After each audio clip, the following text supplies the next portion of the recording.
Are there any public comments from the board? Just want to welcome our new town manager. It's nice to see you not on the Recording other in side of the table, progress. but on this side of the table, so Yeah. welcome aboard on your first day. Thank you very much. I echo those comments, but also to the booth, the TV in here is not on. I don't know if we need that. Oh, for the thank you. I presentation. didn't even notice that. But thank you, Jen. I'm really excited to have you here and looking forward to getting to know you better and working with you. Thank you. And same here, Jen. It was wonderful having the opportunity to speak with you one-on-one in between the interview and now, and I certainly look forward to you being on board and the chance to work with you for what will only be a couple of months or a few, but I certainly look forward to working with you over the next few months. Thank you. All right. Welcome, Jen. I'm excited to have you, as you already know. Thank you. Any public comment from the public? All right, seeing none. Announcements. Jen, I believe you have one. I do have an announcement. Thank you, Mr. Chairman.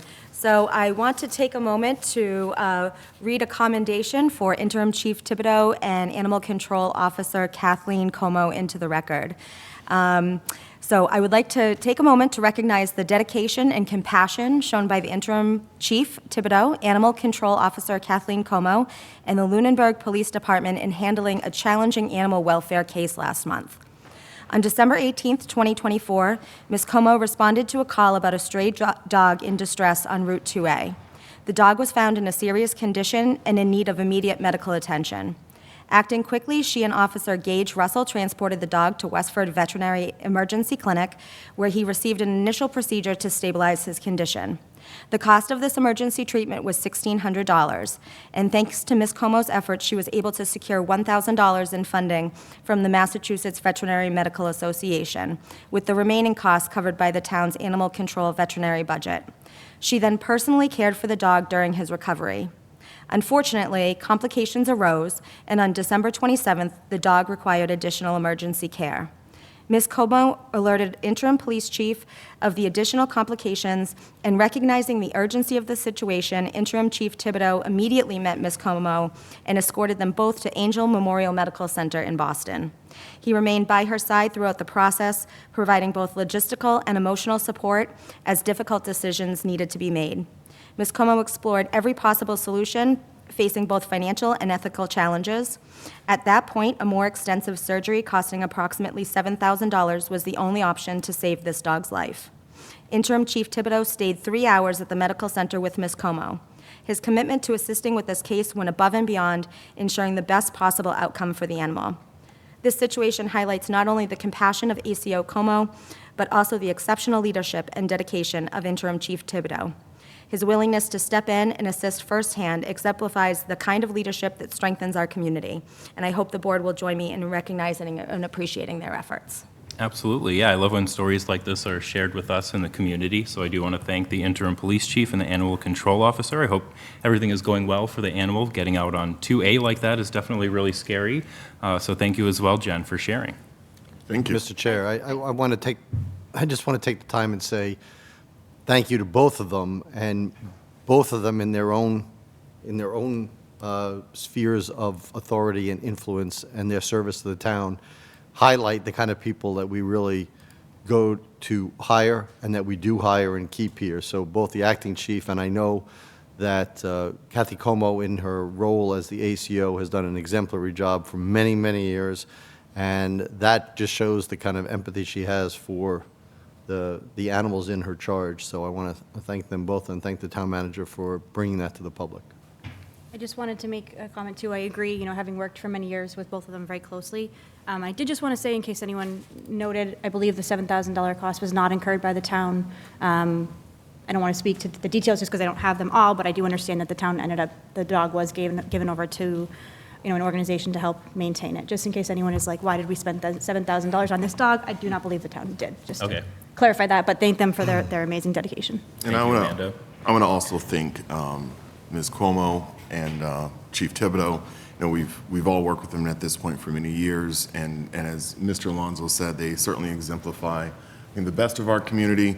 And I've been thoroughly impressed by Chief Thibodeau and his acting in the role of interim police chief, as I have always have the utmost respect for Kathy and her family. Thank you. All right, I don't have any announcements. Does anyone have any announcements that they'd like to share? All right, communications from other boards? I don't have any. All right, so let's jump into scheduled meetings and hearings. We have a 7:05 PM toll booth application for the Boys and Girls Club for May 10th from 10 a.m. to 2 p.m.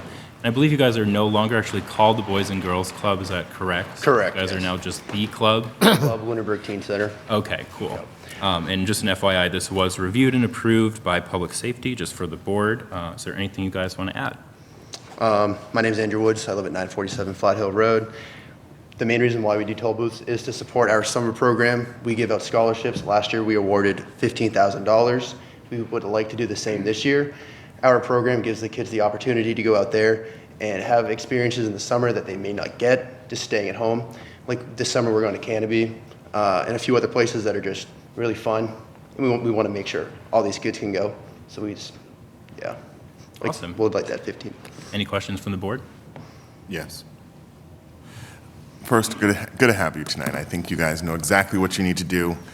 If you can just explain for the benefit of the community, are there any substantive differences between the Boys and Girls Club and the Club Lunenburg Teen Center? Is this a name change, a affiliation change? Is there any change for the community? That's for you, Robin. I don't know that one. It's mostly just a name change. Our program is staying largely the same. All the staff members that you know and love are staying. It's really just, we are now our own entity. Got it. Thank you. Cool. Any other questions? No. No Is other, there- sorry, before you Go make the ahead. motion, I don't know if we need to include the rain date in the motion, because they did request a rain date Oh, when we have our approval. yeah, we can include it in the motion as well. I would move that we approve the toll booth request from the Lunenburg Teen Center for Saturday, May 10th, 2025, from 10 to 2 in the center of town, with, as Ms. Moore just noted, a rain date of Saturday, May 17th, 2025, same time, same location. Second. Any additional discussion? Those in favor say aye. Aye. Those opposed, no. The motion passes unanimously. All right, I hope it goes well for you guys. Thanks for you. coming in. Guys, Have a all good you night. do. Thank you, you too. All right, up next, we have an interview with Peter Stella for Conservation Commission, term to expire June 20th, 25. So I'll just have you, introduce yourself, talk about your experience, your interest in serving on the Conservation Commission. All right. Well, my name's Peter Stella. I've lived in the town. I was born here, traveled a little bit.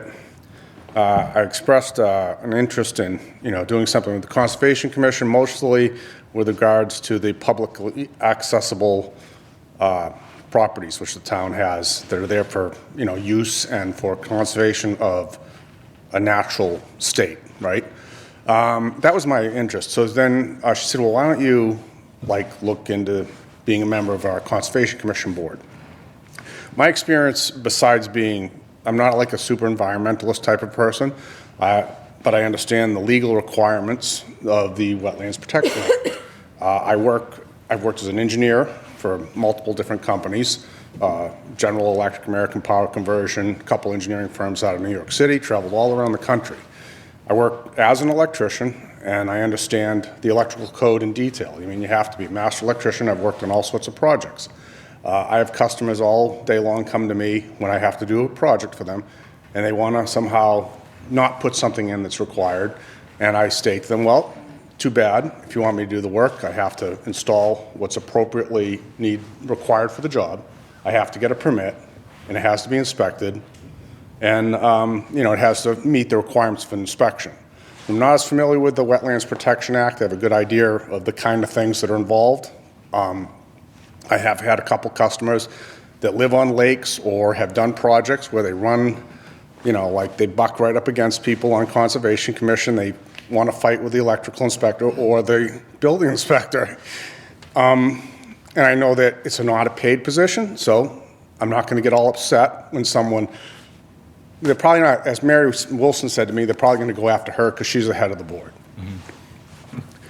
Nevertheless, I kind of expressed it to her, I understand the way the process of these things are. So I understand that part, what has to happen, and what my general, and we discussed it. I pretty much have the same kind of ideas as other members of the board, I'm sure, because she kind of said, yeah, that's the way it works, you know? People come, they have engineered designed drawings, et cetera, and they have to meet the requirements of what they presented, what's approved, and if they don't, then you tell them, well, you got to do what we asked. So I think I'll be a good fit for the position because I understand the principles of a construction process. And on that, because I think that's mostly what the Conservation Commission does, most of the time, right? And then, but my real desire is to more get involved with those publicly accessible pieces of land, make them usable in any way that I can. However, Mary's mentioned some of the things I was thinking about is, you know, parking areas. She says she's worked on that already, and kind of seeing that these things happen and make the town aware of how much property we actually have. I mean, it is quite a bit. Some people complain and want us to. I've also kind of looked into that. I talked with Tom about it at a meeting for something, and I was looking at how much open land there is. People want more open land. Sometimes the Conservation Commission gives a recommendation when there's a piece of property available. But I'm also aware of how much is already there. So, and that kind of thing. So I don't know if you guys got questions. You think you want to inquire as to why you think I would be horrible at it. Any questions from the board? I don't know how to follow. Are there any reasons you know you'd be horrible at it? You trying to talk us out of it? I will refrain from being like my usual self with people who are involved in the professional or the, which I do, by the way. You know, when I work for a solar company, so is another gig, you know, and I deal with very big customers, and sometimes they want to do things. So when you're dealing with that kind of thing, it's a little bit different for me having a casual conversation. I think I've had a few conversations with people around the town about things I don't like, you know. But when you're working for the town, not even getting paid, but when you're in a position like that, you have to kind of like say, well, I got to keep my mouth shut while I'm here and just do it the right way, basically. So I have a couple questions. First of all, does your property, do you abut Do I conservation? personally? No. Well, I'm pretty darn close. Okay. I don't know if, I live over by the Gulf Station, so behind me is a guy by, I don't know what his name is. I know his last name is Kelly. Okay. And then there's the new piece of property that we got by Northfield Road. One's called Table Rock and the other one's called something else. I think Northfield, yeah, so those two big areas, I'm pretty close to them, yeah. But you don't abut them. I don't abut, so no, so I wouldn't have an interest in having a fence put up on my property boundary or anything. Right. So you said that you don't know some of the wetlands regulations and everything, and that's fine. The Yeah, real because- question is, I mean, I'm assuming, and maybe I shouldn't, so I'll ask you, are you willing to learn them? Oh, yes. And I think, as Mary stated, basically there's numbers of people on the board that have been on the board for a very long time, and they're very aware. So there's a review process, and you have an opportunity to get more in depth into them. And, you have to, I always say, some people say things are subject to interpretation, but they're really not subject to interpretation a lot of times people try to bend things to their own liking, and you have to sit down and then read exactly what's in a law. That's electrical code. I've been in business, so there are other legal aspects and things that, contractual things that you have to know. I know how to read things and look at it and understand what's on a piece of paper.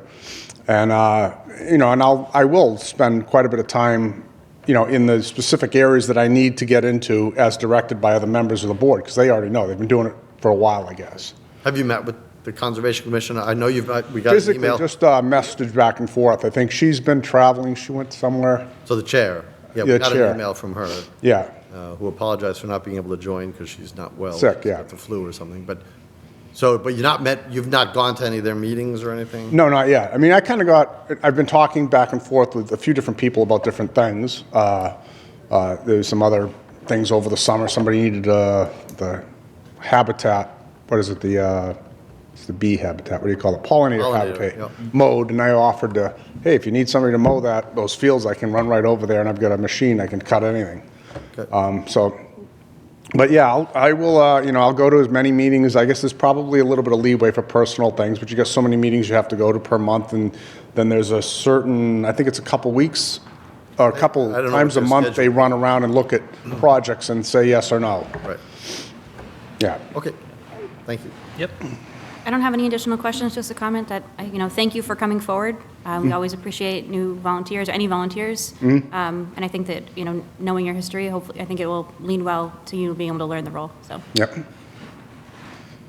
I want to thank you for stepping forward to fill this role. It sounds like you have quite a few transferable skills and the ability to read regulations, even though you're not familiar specifically with the details. I have well. some, about this much of what those regulations entail, but something like a silt barrier that you'd have to put up.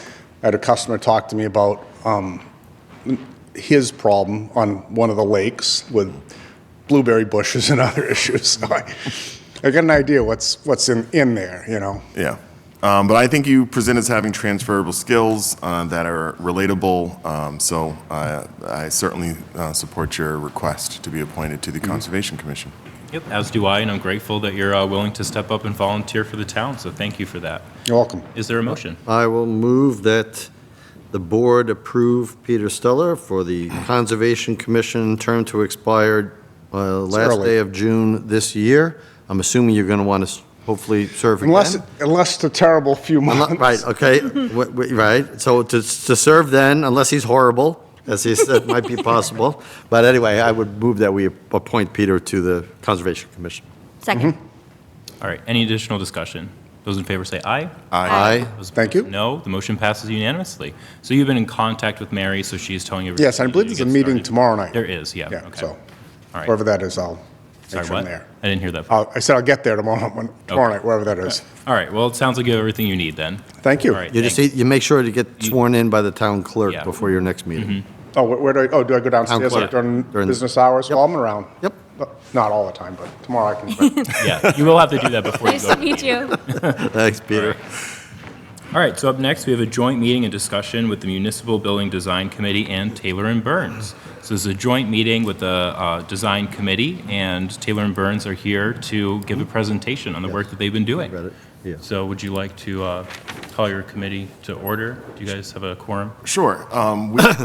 We do not have a quorum present, and so I will not call Oh, I the see. meeting to order Okay. just yet, but if I may reserve the ability to, if or at such a time in which we do hit a quorum. That's fine. We have representation from the committee, though. With us tonight, we have Mr. Greg Roy, myself, and then we also have Mr. Scullin-Brini, who we treat as our unofficial member of the committee, as this is all in the Architectural Preservation District, and as Mr. Scullin-Brini is our representative from the committee.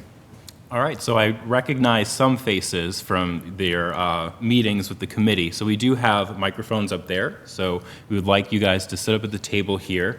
The presentation is going to be on that TV over there, so the public will be able to see it. We will not. We do have the slide deck on our iPads, though, so we can open it up and follow along on there. So if you guys would like to come up, you will have to turn those microphones on. There's a button. You'll see the red turn to green. That's how you know they're working.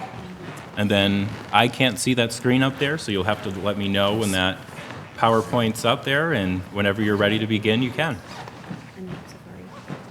We don't have slides on there. And if I may, Mr. Chair, I'm going to turn it over. I know that we're having them provide this presentation, but I do want to introduce Mr. Robert Taylor, who's one of the principals at Taylor and Burns. He has been a joy to work with. I expect Mr. Taylor will introduce the remainder of the team that is with him today.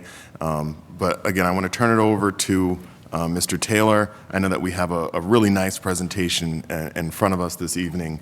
And to confirm, I'm expecting that board members are going to have probably questions throughout. Do you want the board to be able to ask questions throughout their presentation, or would you prefer Yeah, for them that's to fine. reserve it? That's fine. If you guys are okay with it, I'm fine with it being kind of an ongoing discussion if members have questions. All right, thank you. Yeah, of course. Well, thank you, Mr. Chair, Mr. Vice Chair. My name is Robert Taylor of Taylor and Burns Architects, and I'm joined today by our design team. And I'm going to, because I have the mic, I'm going to introduce yourselves one by one. Starting over on my right, Dominic Kelly of Simpson, Gumpertz, and Hager Structural Engineers, and Stephen Lauder, architect working under my firm, with my firm. Marley Lynch to my right, and she also Taylor and Burns Architects. To my left is Paul Rosenstrauch, I think that's right, structural engineer working with Dominic Kelly at Simpson, Gumpertz, and Hager, and Bill Scanlon from BLW Engineers, who's covering mechanical, electrical, plumbing, fire protection, and fire alarm. So that's our team. We'll all be speaking, so it's going to be a little bit of pass the mic, if that's okay with you. Should we just get going, or do we need to wait for quorum? We do not need to wait for quorum. Great, okay. So we have a slideshow. This is a visual presentation, and we have maybe 9 agenda items. Next, please.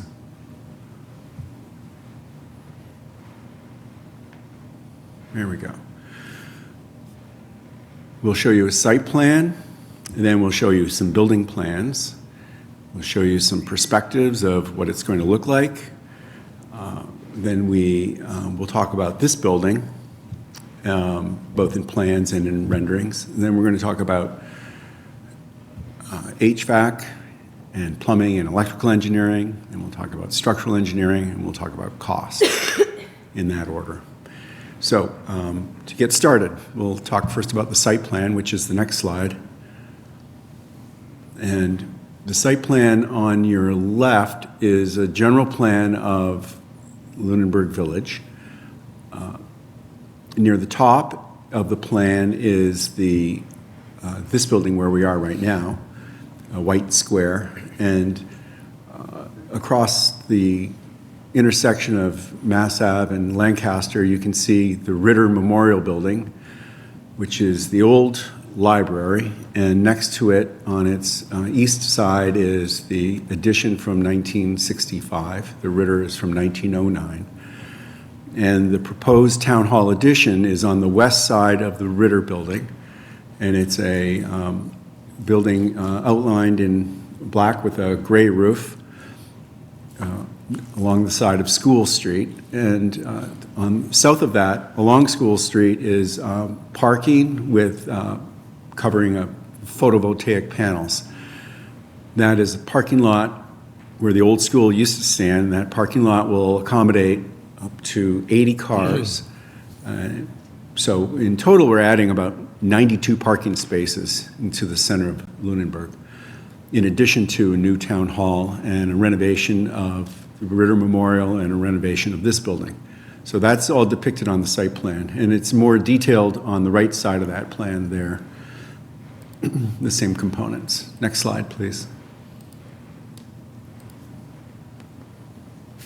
Here you can see the photovoltaic panel array that is proposed for the new parking lot at the end of School Street.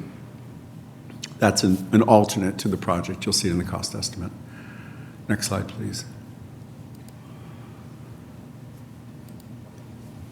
We did study another location for the proposed new town hall, and that would be on the east side of the Ritter Memorial Building. It's outlined, it's that white rectangle in red outline.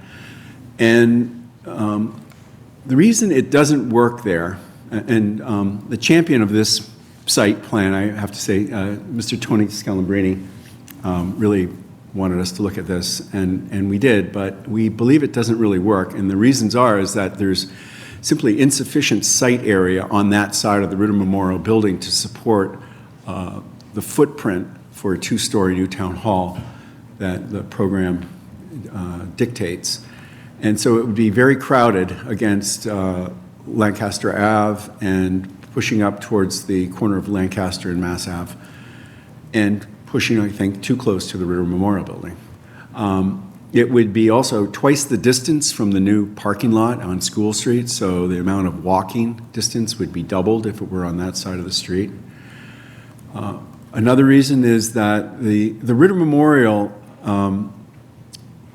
had an addition in 1965, and in order to do a new town hall on that side of the building, it would require tearing down that Ritter Memorial from 1965, and that's 1,500 square feet of perfectly usable space. To rebuild that today, at today's construction cost, would be north of $750,000. So I think it's a prudent use of town assets to leave that as it is and improve upon it. They say that the greenest building is the building that already exists. And so I think the smart thing there is to improve that 1965 addition, not tear it down. And the fourth reason is the Ritter Memorial Building, a lovely building from 1909, was built at a time when people with disabilities were not really admitted into buildings. It's half a level above grade and half a level below grade, and to tie the new building to it very closely would require taking on all of those problems. If we build on the west side of the Ritter Memorial Building, then we can get enough distance to navigate those changes in level gracefully, I think, with ramps rather than needing elevators. Anyway, so that's the discussion of the site plan.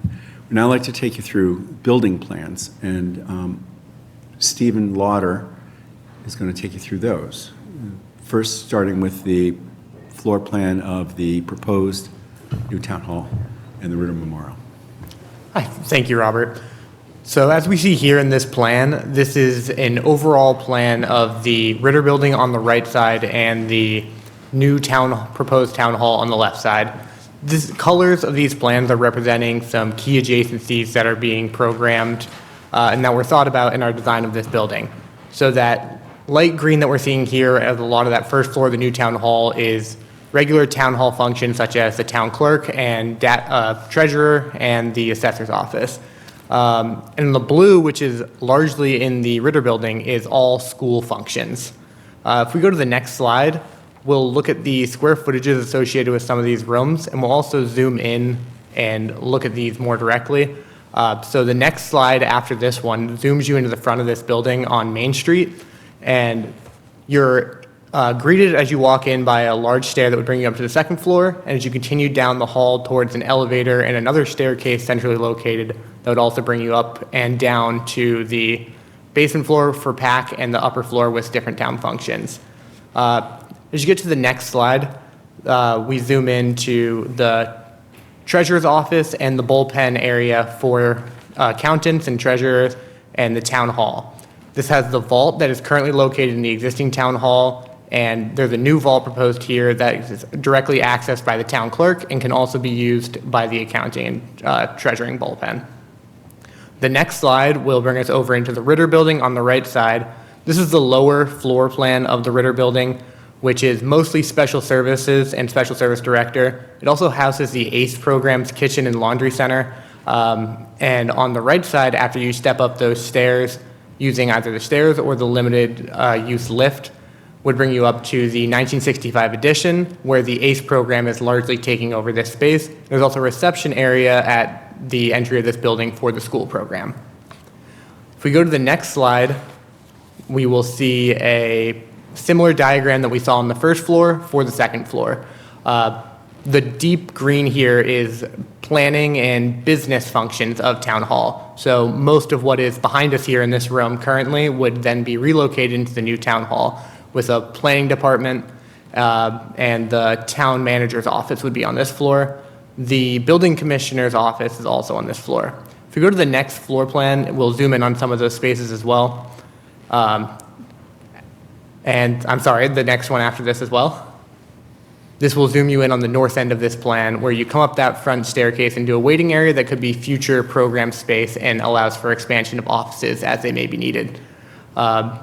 Walking down the hall, there's the building commissioner's office, which was actually sketched by the building commissioner, and it was adapted to fit into this plan.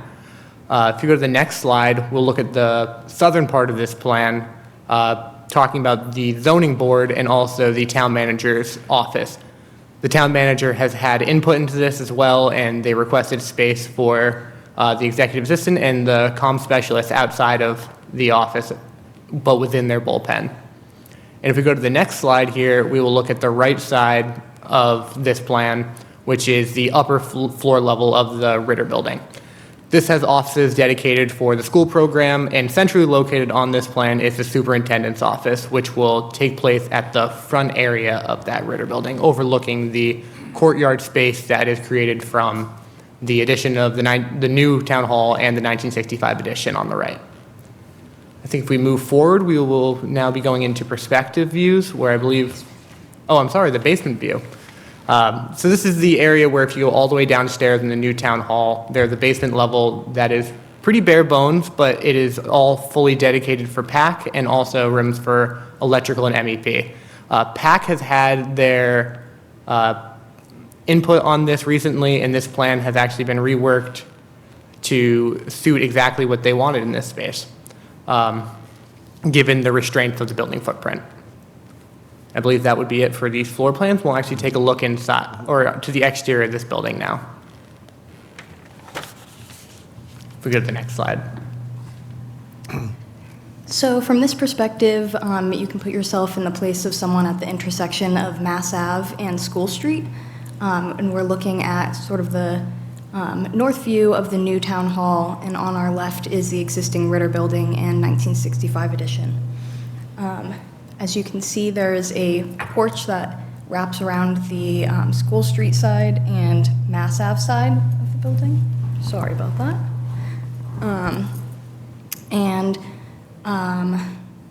I think on the next slide, Robert's going to speak to some of the architecture of the building as well. That slide there just shows how the building might be ornamented for the 4th of July with its colonnades, and we just thought we would dress it up for an occasion. We understand your 300th anniversary is coming up, and so it's easy to bedeck it with some bunting. This is the view that you would see coming from the parking lot, coming along School Street. And so the building has a one-story colonnade coming along School Street that is collecting people from the parking lot, bringing you to an entrance along that side of the street. And the building materials are white clapboard, white trim, granite base, a shingled roof. The colonnade has white round columns, and we're proposing a kind of glassy roof to it to introduce a lot of daylight into the first floor windows, first floor office windows, while also providing some overhead cover for foul weather. Next slide. And the materials are familiar to you. We, call this New England vernacular construction of simple frame buildings with familiar materials. As I said, clapboard, white trim, white columns. And the next slide, I think. Oh, can you go back a couple slides? I'm sorry. One more. Or two more. Yeah, so the design of the building is... I'm going to interrupt you for a second. Yep. You can't see the screen, and now you've gone back, so can you read the title of the slide so we know where you're... Yes, I'm sorry about that. Town Hall from Mass Okay, Ave. thank you. Just want to know that I'm looking at the same thing you're going to be talking about. Yeah, of course. 4th of July one. Okay. No. July 1 or the one? No. Or the one before that. Doesn't matter. Just Sorry. to simplify things. Just to talk about architecture. The building is designed to create a courtyard that is formed by the Ritter building, its 1965 addition, and this new addition. And this courtyard will be a nice green space in the middle of Lunenburg Village that I think will be a very welcoming space. And the town hall entrance facing Mass Ave has small columns like those coming along School Street for human scale, as well as large two-story pilasters that give it a civic quality akin to other important buildings in town. And it's a weaving together of those two scales that gives the building its architectural character. Otherwise, it's a building that I think will be, although new, will feel familiar and feel like it's right at home in Lunenburg Village. While we're on this slide, Mr. Taylor, can you just speak to the treatment in front of the removed stairwells, removed staircase at the Ritter Building? Thank you. Yes, otherwise I would have forgotten to mention that. So as you know, the Ritter Building lost its staircase at some point, which was an important architectural focal point. This is the area underneath the gable that has that round window and columned kind of opening. We're proposing that the missing staircase be replaced by a landscape feature. In this case, it's a kind of sort of a stepped terrace of seating that would not be confused to be stairs to get into the building, but would be stepped to allow for people to sit at different levels in nice weather and enjoy their time in the center of Lunenburg. Thank you. So if we advance to, I think it's 5 slides forward. That one. Stop there, please. It's the interior perspective. Marley's going to talk about this one again.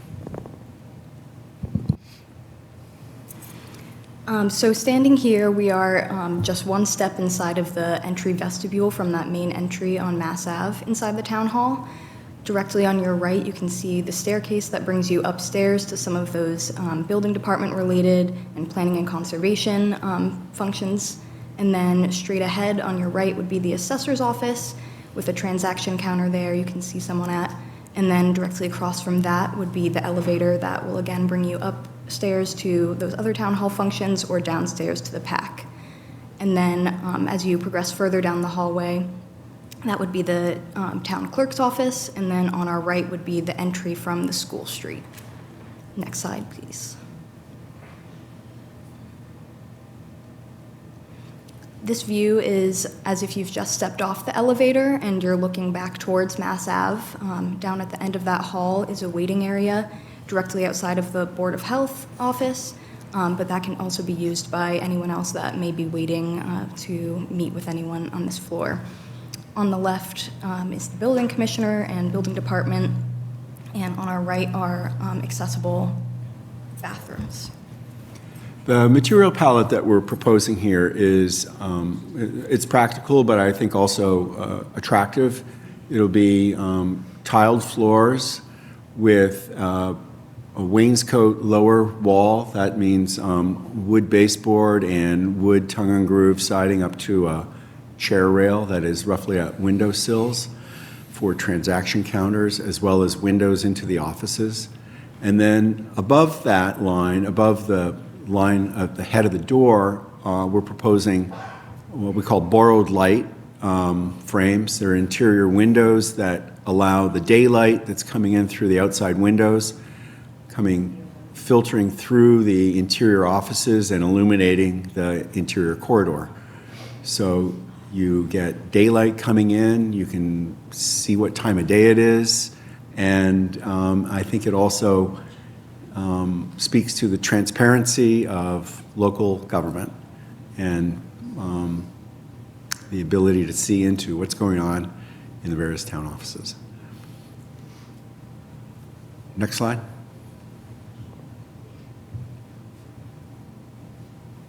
Marley, you want to take this one? So now we're looking at a redeveloped site, or it would become a main entry of the 1965 Ritter Addition. And this would be accessed primarily by those school building functions. And this new design includes a sloped walkway that would allow entry to this side of the building from anyone of any abilities. There would also be a new concrete staircase leading up to that as well, and the ramp wraps around a new landscape garden bed that reuses fieldstone from the existing fieldstone wall that's there. And the doors to enter the Ritter Memorial would also become newly accessible because they're currently too close together for it to be ADA. Next slide, please.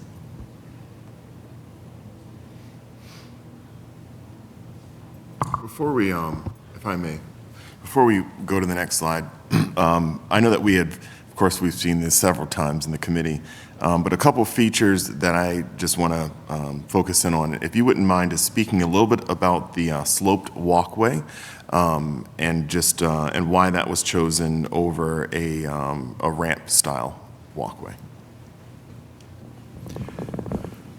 Can we go back at the slide to look at that?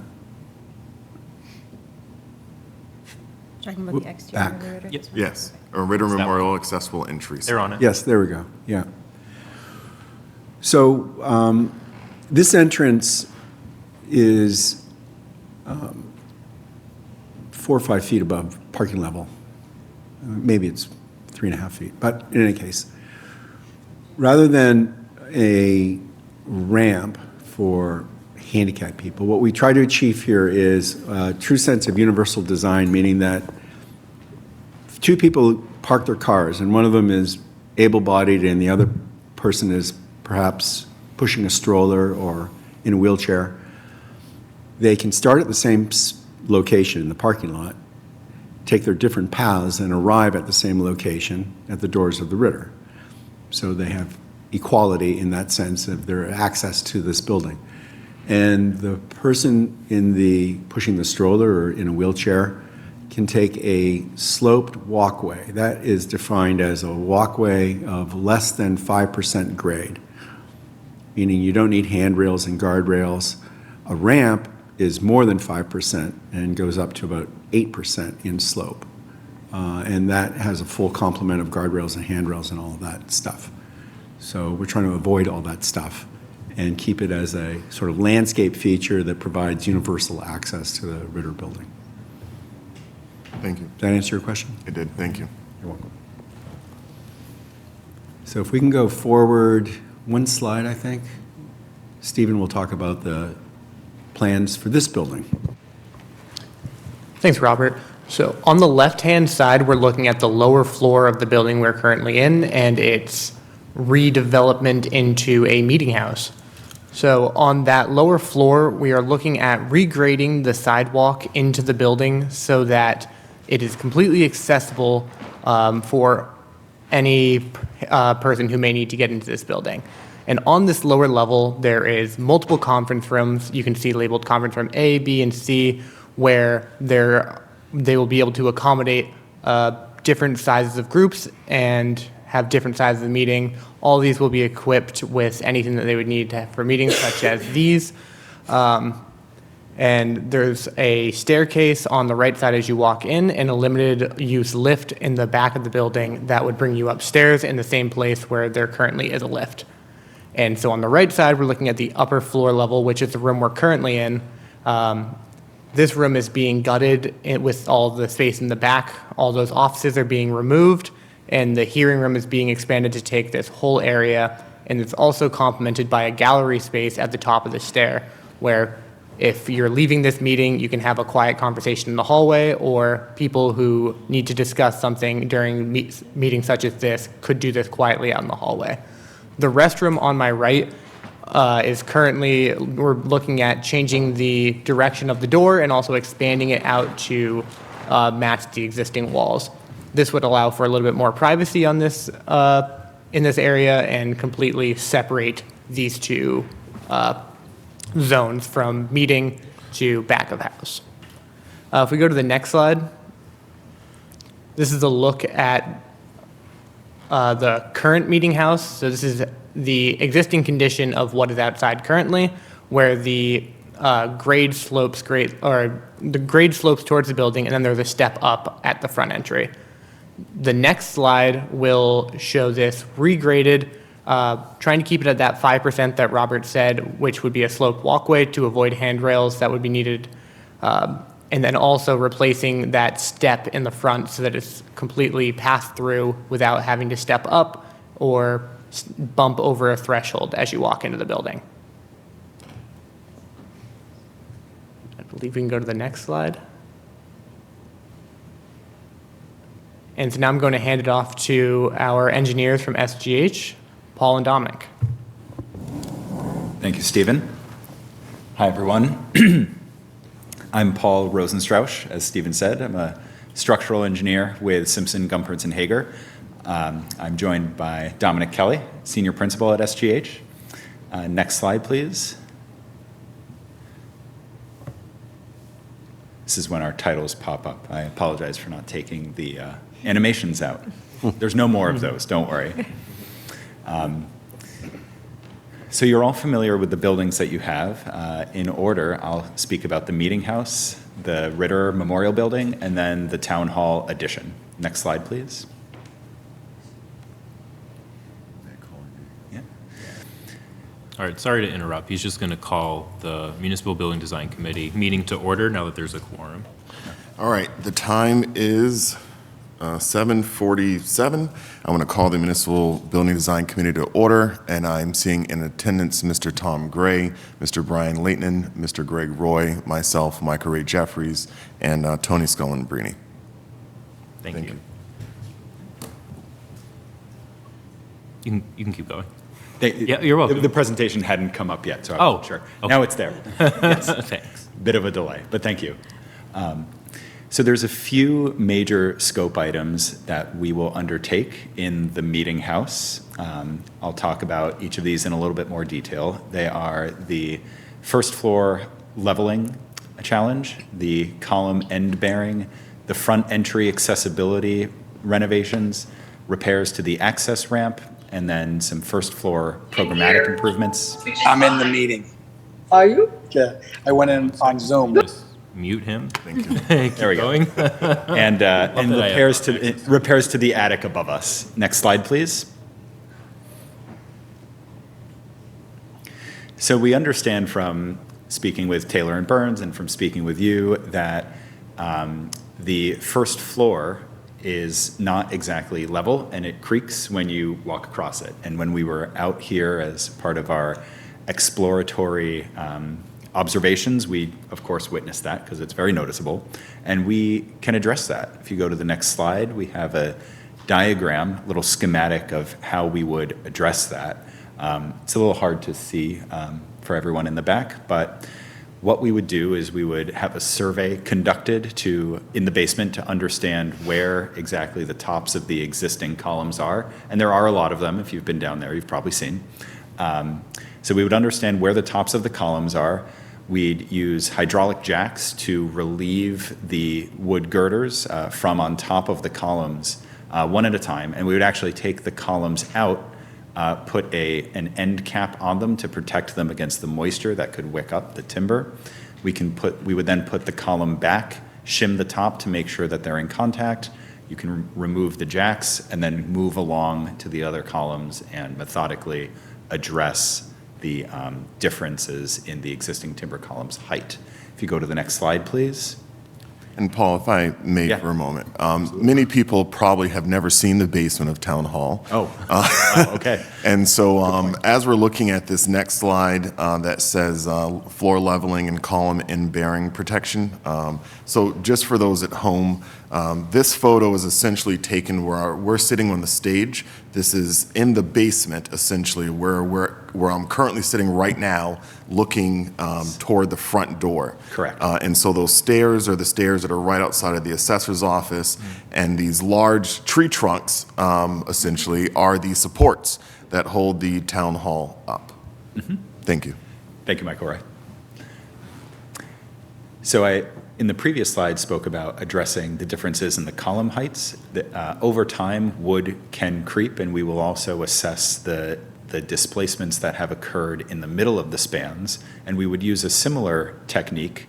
We would put a beam under the floor joists, jack those up, and install new timber columns to support the middle of the spans. Also, later in the presentation, we'll talk about the changes to the program, and to support the new plans for the Meeting House, we may need to strengthen some of the existing floor joists, and that's the horizontal red line on the top of the photo. We would call that a sister. And at the end of the project, we will likely employ a mix of those two strategies to address the improvements that we're doing to the town hall, to the Meeting House. Excuse me. And then in the photo on the left, you see something we noticed when we were on site. It looks like you're shimming the furniture with little shims to address the existing problem. Next slide, please.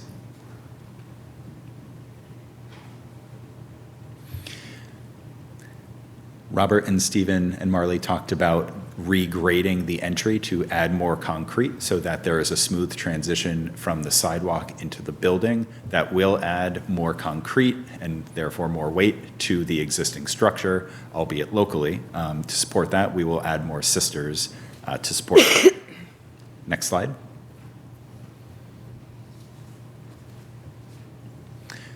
We noticed during our walkthrough that there was a damaged post on the accessibility ramp just on the side of the building. We can address that similar to how we will address columns in the basement. Next slide.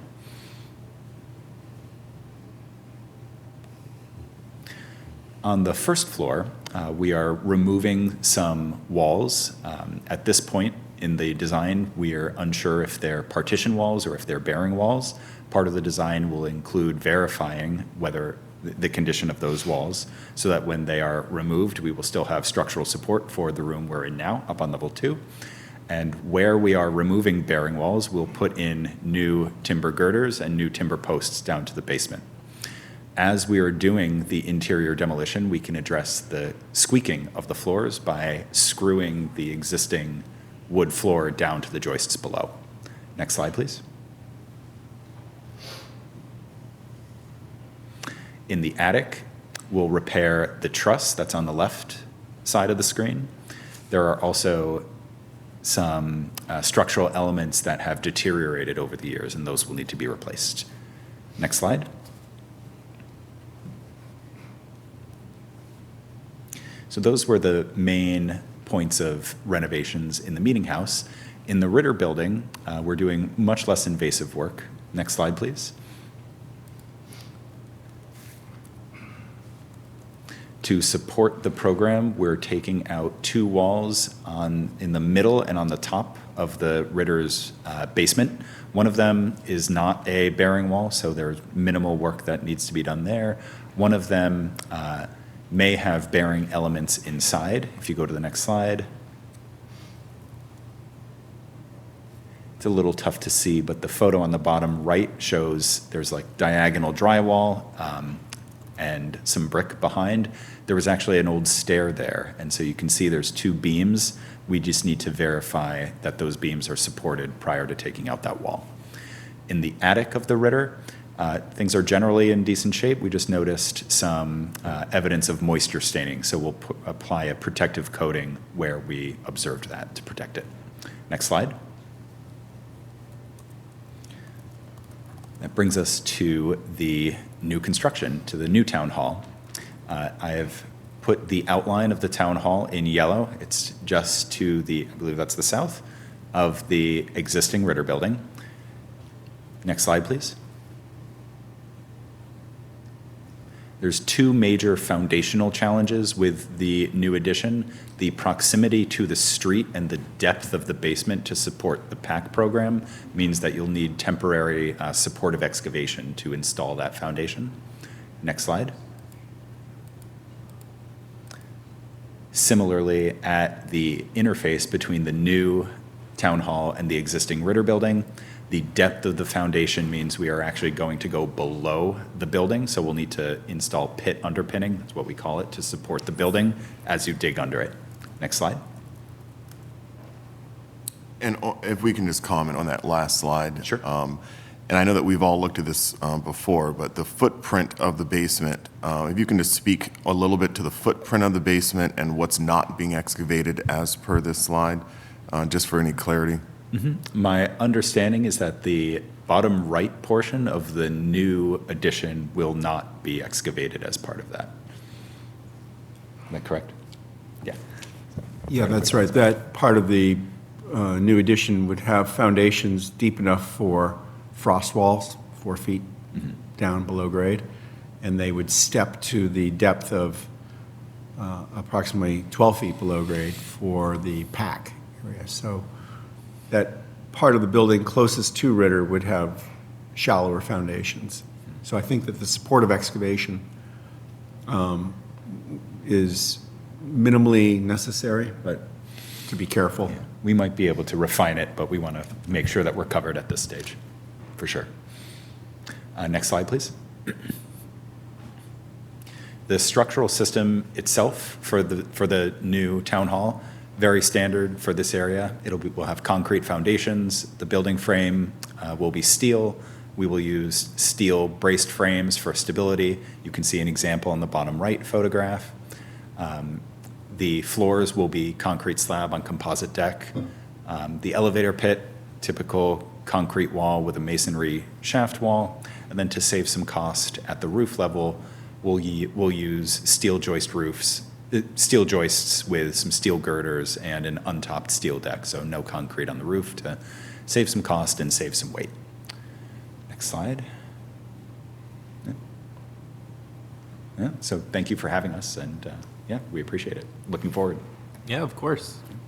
So Bill Scanlon is going to speak Last about is the mechanical systems, and both buildings are similar. So we would recommend new fire protection, new distribution, new sprinkler heads per code.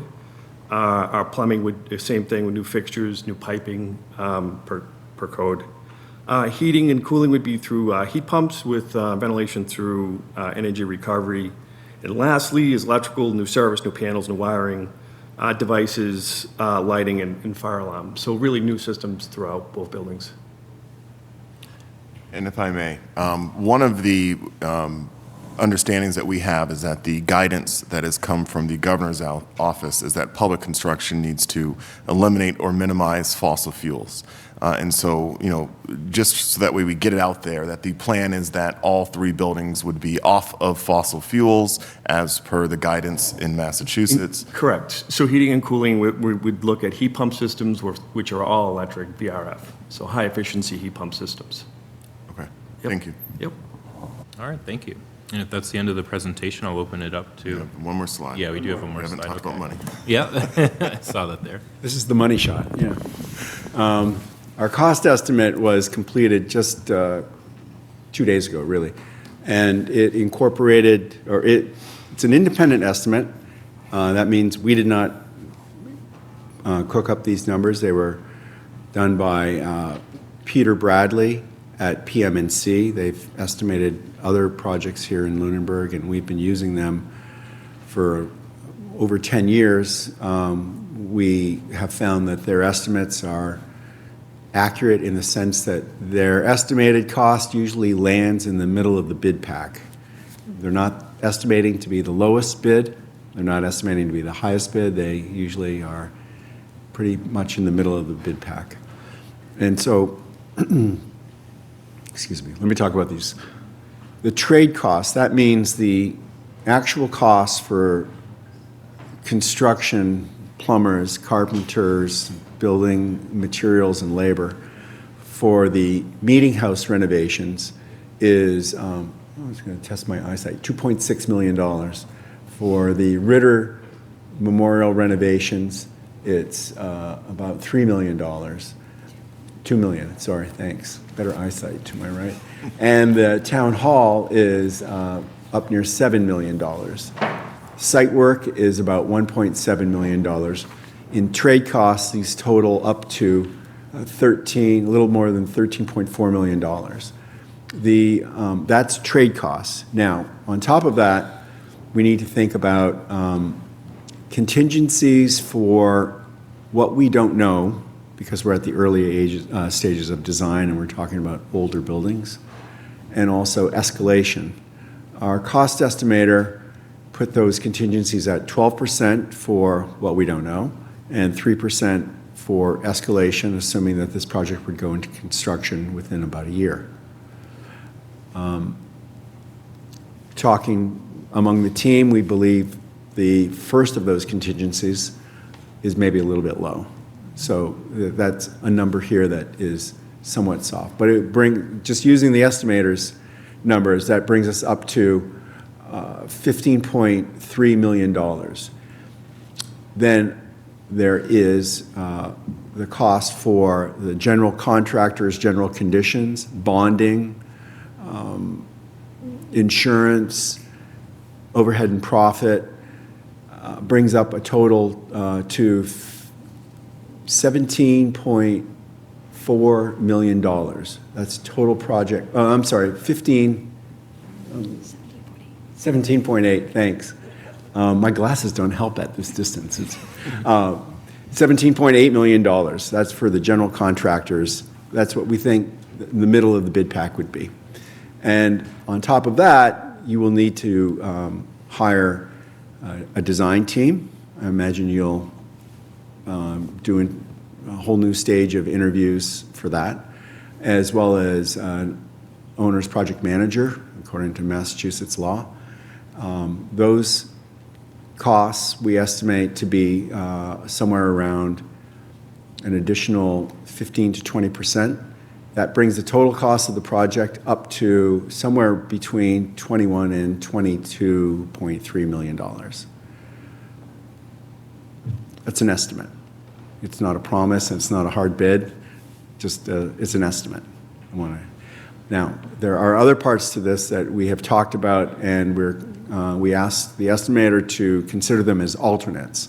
That means you choose to take them or not.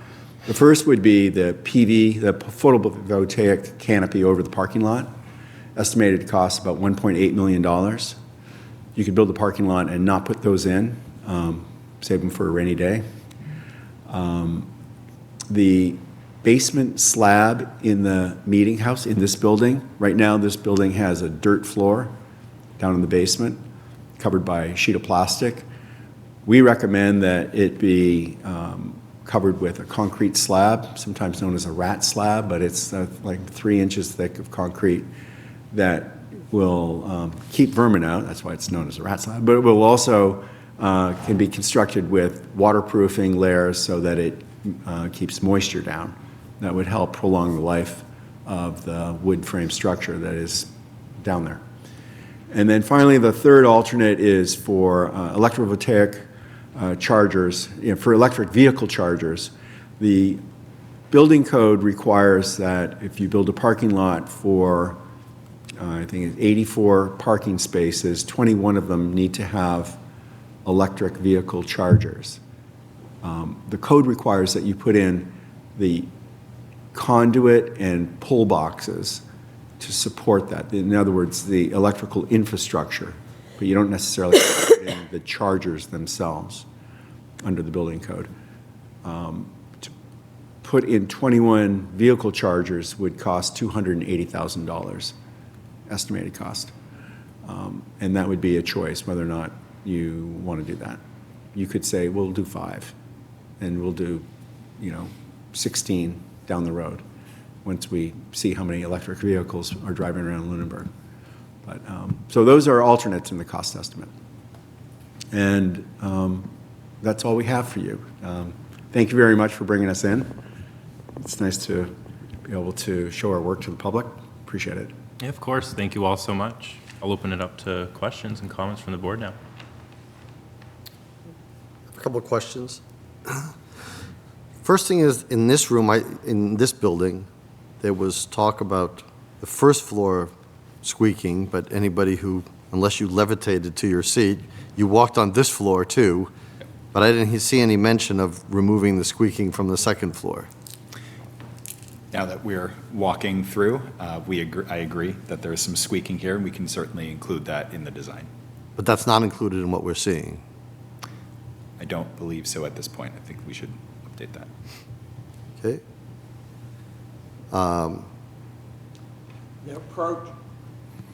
The approach would be the same, except you can remove the finishes and then screw down the sheathing or the boards to the framing below.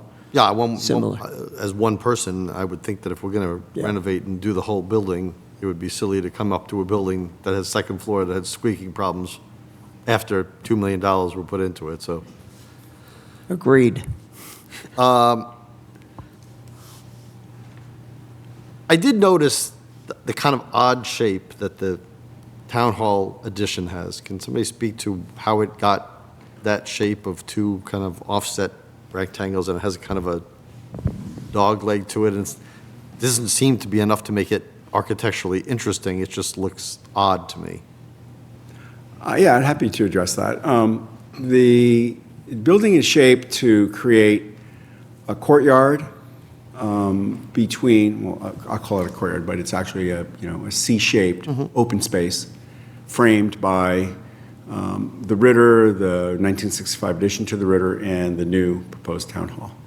And so it'd be a nice open civic space. And that, we didn't start with the building having that dogleg shape, but once we began to look at the shaping of the outdoor space, we thought that the connection between the new town hall and the Ritter should be a 90-degree angle for symmetry and configuration of that space.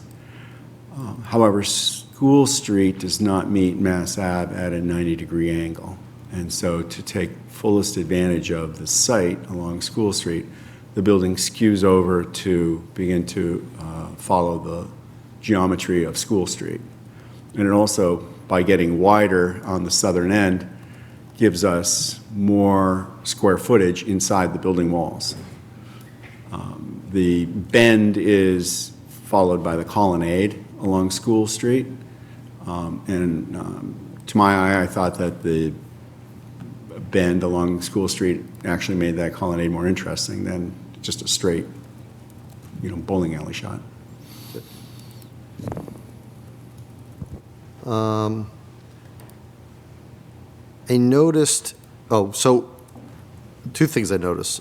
In two of the buildings, the Ritter building and this building, after renovation, we're still going to have a limited use lift.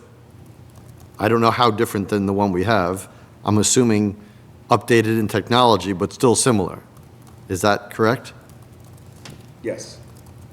Okay, so again, that would raise eyebrows to me that we spend all this money renovating it, and we have a lift that people have complained about for years in the fact that, it's not a normal elevator, it's difficult to operate, and I think if I remember people's wording correctly who had to use it, made them feel less than a full citizen.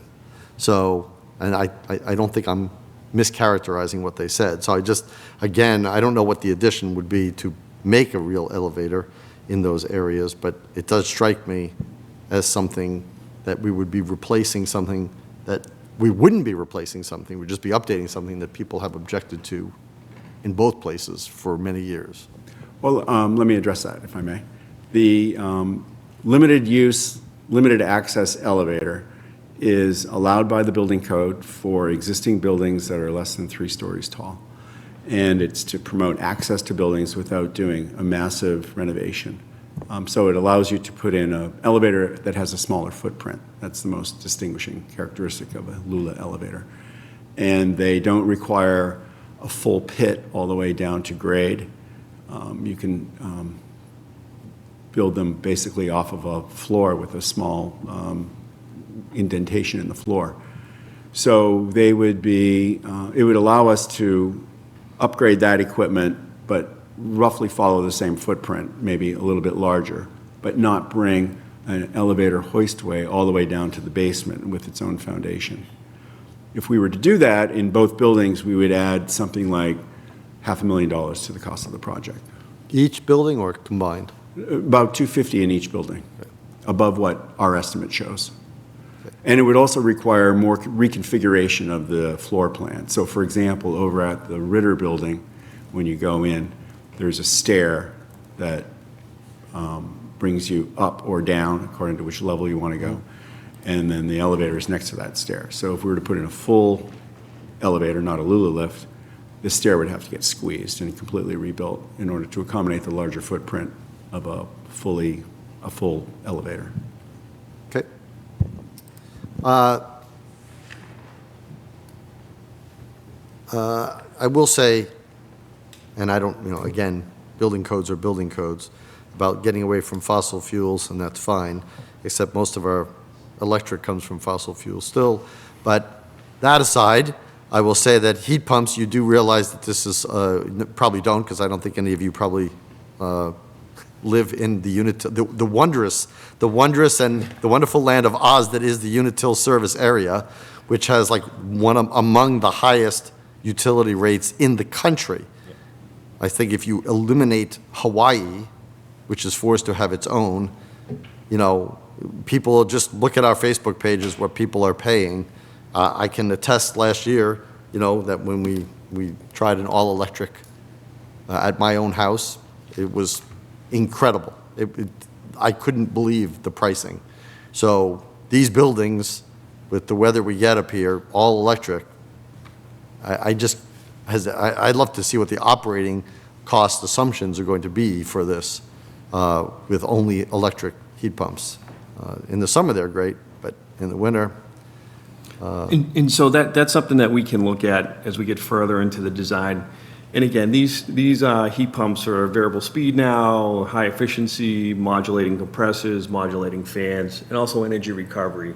So we're ventilating, we have, again, just better air quality throughout. And to your point, though, we'll model it with different systems that you're familiar with, and you know, we'll have to make a decision at that point. But our baselines are, for a lot of our buildings throughout Massachusetts, you know, they are heat pump based. Okay. I don't think I have any questions, any other architectural or engineering questions at this time, Mr. Chair. Thank you. I want to thank you for the presentation. I also want to thank you. I mean, I've been able to follow some of the municipal building design meetings, but not the two most recent ones, which were likely some of the most important ones. Can you talk a little bit more about the PAC space? Because I know that was a direction from this board to the municipal building design to provide that plan, and just talk a little bit more about what you proposed for those of us that didn't get to see your initial presentation. I saw, you know, you mentioned it briefly here, but just, that'd be great. Sure, yeah. And when we started, we thought that the PAC would be its own freestanding building south of the proposed town hall addition, in a sort of one-story barn-like structure. And once we began to understand their program, we realized for everything they were looking for, vibration-free, no windows, we could accommodate that in the basement much more economically. And so we talked to PAC about how much ceiling height they needed. And that 12 feet is adequate for their studio needs. And then we went through several plan iterations. In fact, the plan that you saw tonight was generated this morning based on feedback from PAC of plans that they saw last week. So it's accommodating what they need in the most economical way that we can see, and it follows their program exactly according to what they say they want in terms of room configuration. Okay, so this is meeting all of their needs based on what they've presented to you?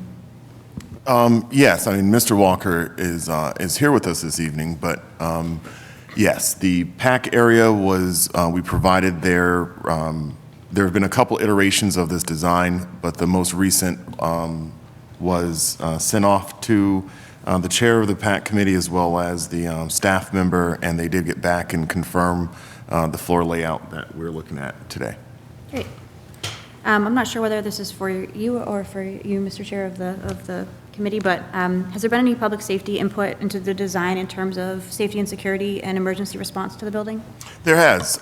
So the interim chief of police made a couple of comments. Some of them were not integrated into the plan. So one of them was whether or not we intend to use this building as an emergency shelter. I think that the answer largely is no here.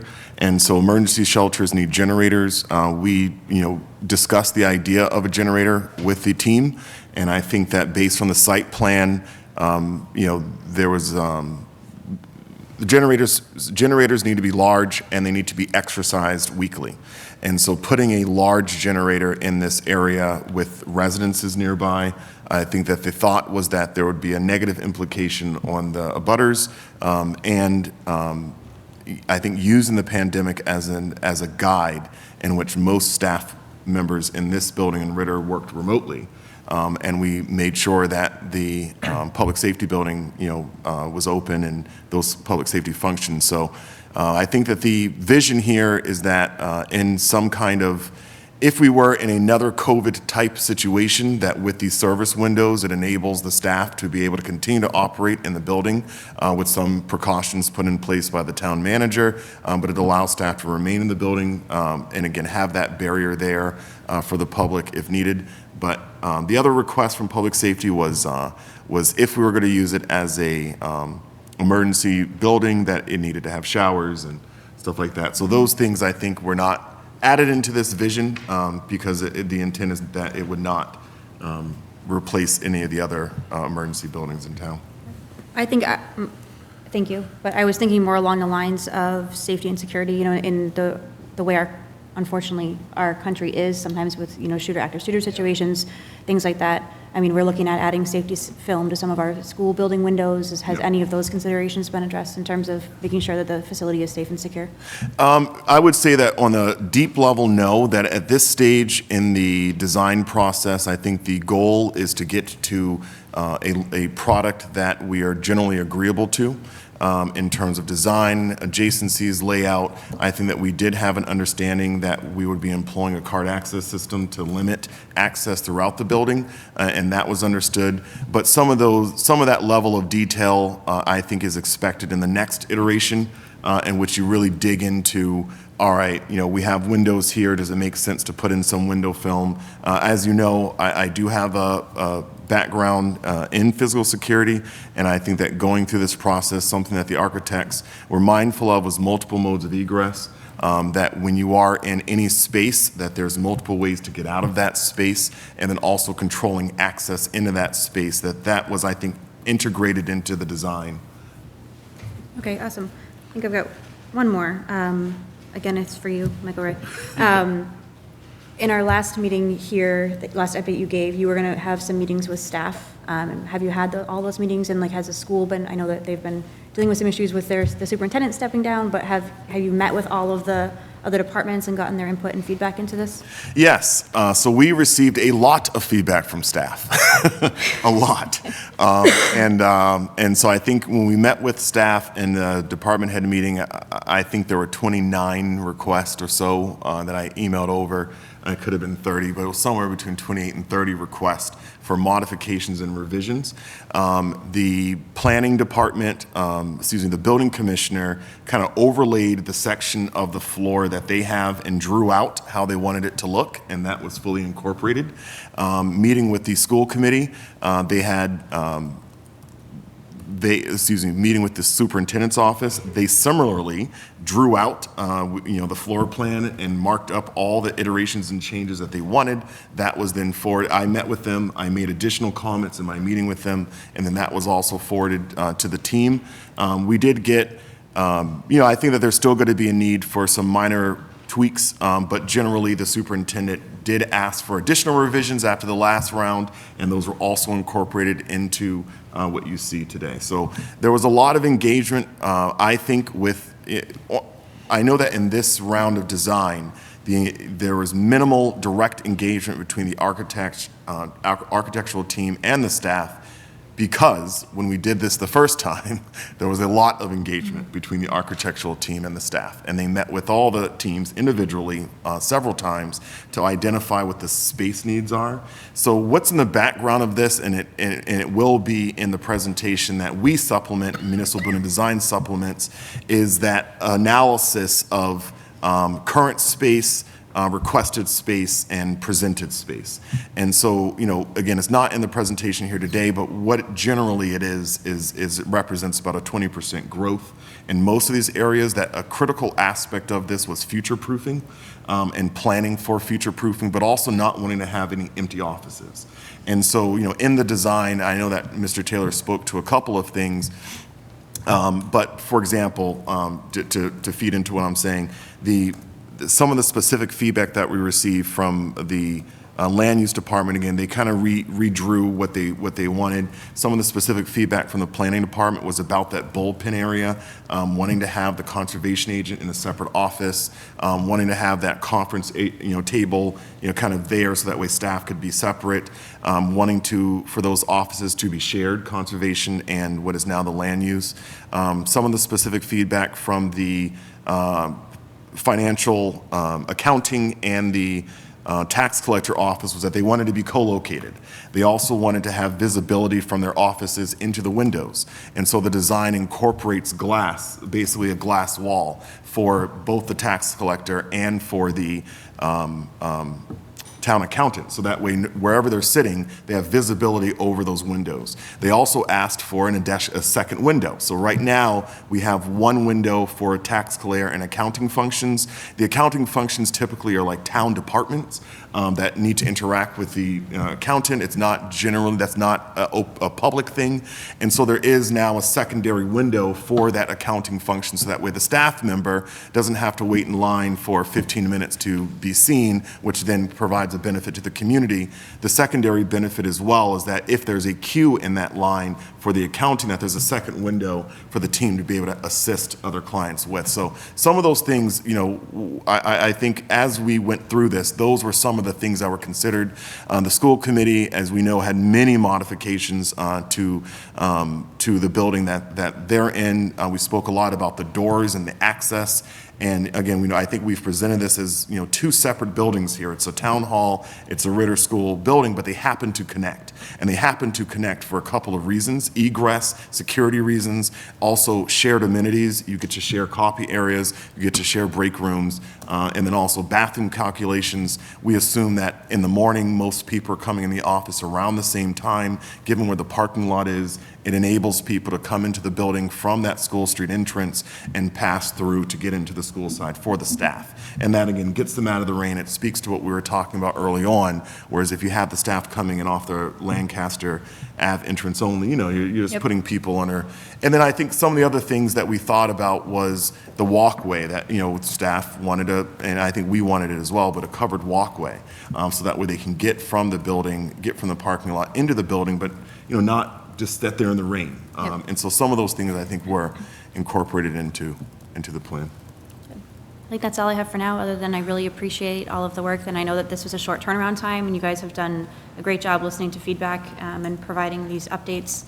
And I'm really excited and hopeful that hopefully the town will move this project forward. And thank you also to the committee, same thing, all the time and effort and work that you've all put in. And something really cool, I know that I don't have any questions for the team, but something that's really cool is if we, you know, in the plan for the superintendent's office, and we don't need to necessarily scroll back to it, but to anyone looking at this. So we can see in the superintendent's office, which is right above where the stairs were removed at the Ritter building, that we learned that what is on the right side of the office is a closet, that the left side is a time capsule. And so, which I didn't know that, but that there's a time capsule in that wall area. When do we get to open it? Well, I mean, that's something that gets discussed in this project. Does it have a year? And with the Historical Commission or more so the Historical Society on this one. But, you know, it certainly creates an opportunity during renovation to crack that open and see what's in it. It's been there for 100 years. Well, Anything else you want to say? No? All right. Well, I have a bunch of notes that I can go through. It's mostly on like design stuff, but I want to say I think I've watched most of your presentations, and it was really awesome watching you guys iterate on this plan. And I just want to say that I thought you guys incorporated all of the feedback that you got very well. And it was great to watch you guys present solutions at like the next meeting for every single thing that people brought up. So I just really wanted to call that out because it didn't go unnoticed. So I'll just read through some of my notes here. The first one is 92 parking spots added to town center. I think that's incredible. One question I did have, so additional people that are moving into this building, it's just going to be the schools, right? They're the only new people that are moving into it? Because town hall is just going to be shifted over to the new town hall. Schools are moving in. It would, to clarify, it would be all the current offices that happen currently in Town Hall and, you know, what is essentially Town Hall B, which is the Ritter building. Sure. So all of those functions, and then what currently is at TC Passios for the school district. But in terms of like new people who are coming over who don't already have parking in town center, it's really just schools, right? I think that maybe it's fair to say yes to that. However, it's a shift. That right now, I think we all see how busy Mass Ave looks during the day. It shifts a lot of that parking that's currently here, that's the staff in the building, and moves it to a parking lot across the way, which then creates better parking for the Eagle House, creates better parking for the teen center. Yeah. And then again, meetings that happen, that could happen here during the day. It provides better parking if staff were to say, hey, let's have a meeting at 11 o'clock, and we're to have different vendors from outside come in. Right now, it's a little tight, and so it really does kind of open that up a bit more. How many school employees are moving over? I have to go to the spreadsheet that has that, which I don't have. I don't need in front of me. specific numbers, Yeah. just like an estimate. We do have on our space needs analysis, we do have a staff count. I just don't happen to have that in front of me. Okay, yeah, that's fine. I also just wanted to say, like, I agreed with your reasons for the spot that you put the new town hall in. I think it's the best location for it, and I agree that it doesn't make sense to tear down the existing addition and then rebuild there. I really appreciated how you guys were able to shrink that walkway connector to minimize wasted space. And that's sort of how you ended up with the office space in the back and the shape of that rear part of the building. I liked the new space for the ACE program, how you moved that. I thought that made a lot more sense. And that reception area that you added, I thought that was really good design. One thing that I noticed is like that L shape for the IT office, and then the facilities office as well has like a initial walkway entrance, and then there's like maybe sort of like a second office inside of that. I didn't know if you wanted to speak especially to like the IT suite of like how that space would be used. Sure, I can speak to that a little bit. So on both of those cases, and this is the first floor, so the facility manager requested storage. And so what this creates is an office area and then also a storage room for that. And similarly, in the IT suite, that it's storage space. Okay. And then just a note too, with like the renderings of the furniture that was added at some point made it like a lot easier to understand the sizes of the offices, because at first I was looking at it and I couldn't tell if they seemed like kind of small and claustrophobic. And like especially I made a note of like the Parks and Rec office at one point because it's sort of in the rear and it's at that angle and I couldn't tell like how small it would have felt. But it seems like they're actually like pretty sizable looking at those the renderings in there. I like those waiting areas that you added in the hallway, and then there's that one sort of internal somewhere to like one of the offices. Second floor. Yeah, on the second floor. That was all staff request. Yeah, okay, good to know. I like that you added that second entrance as well along the side of the building, and I think that potentially could mitigate some public safety concerns because there was like another entrance and exit to that building on the other side. Thank you for coming up with a plan to accommodate the PAC studio. You guys didn't originally plan on having that basement space at all, did you? Or did I miss that? That was mainly to accommodate the PAC request? It was, but it also provided some opportunity here in which it allows us, the first floor of a building is prime real estate, and it allows us to move, when we see the designation MEP, mechanical, electrical, plumbing, it allows us to take those mechanical rooms and get them off of the first floor.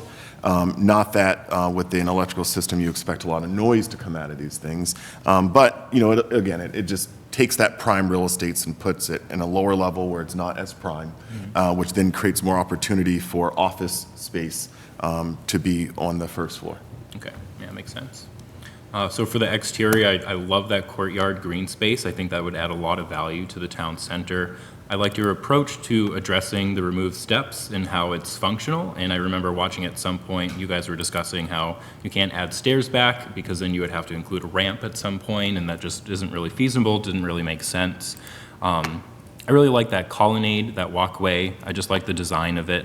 I made a note that the ramp into the Ritter building, the addition, is great. I liked how it really was incorporated in that design. Doesn't really just look like a ramp. It's, into the actual design that you have there. The meeting house, I did note as well, but the second floor creaking, because I did pick up on that as well. It's really hard for me to imagine walking into this building one day and not hearing creaking. And I think it's actually really impressive, and I really enjoyed listening to you guys talk about how you would address some of the structural challenges in this building and how you would do those renovations. Just really interesting on a historical building like that. I made a note of this as well. Thank you for addressing the poorly designed restroom that's on this floor in this meeting room. Nobody likes that bathroom there like that with the door right there. Michael Ray, can you talk to just future proofing? How did you do your space needs for the departments, and how did you account for growth? Sure.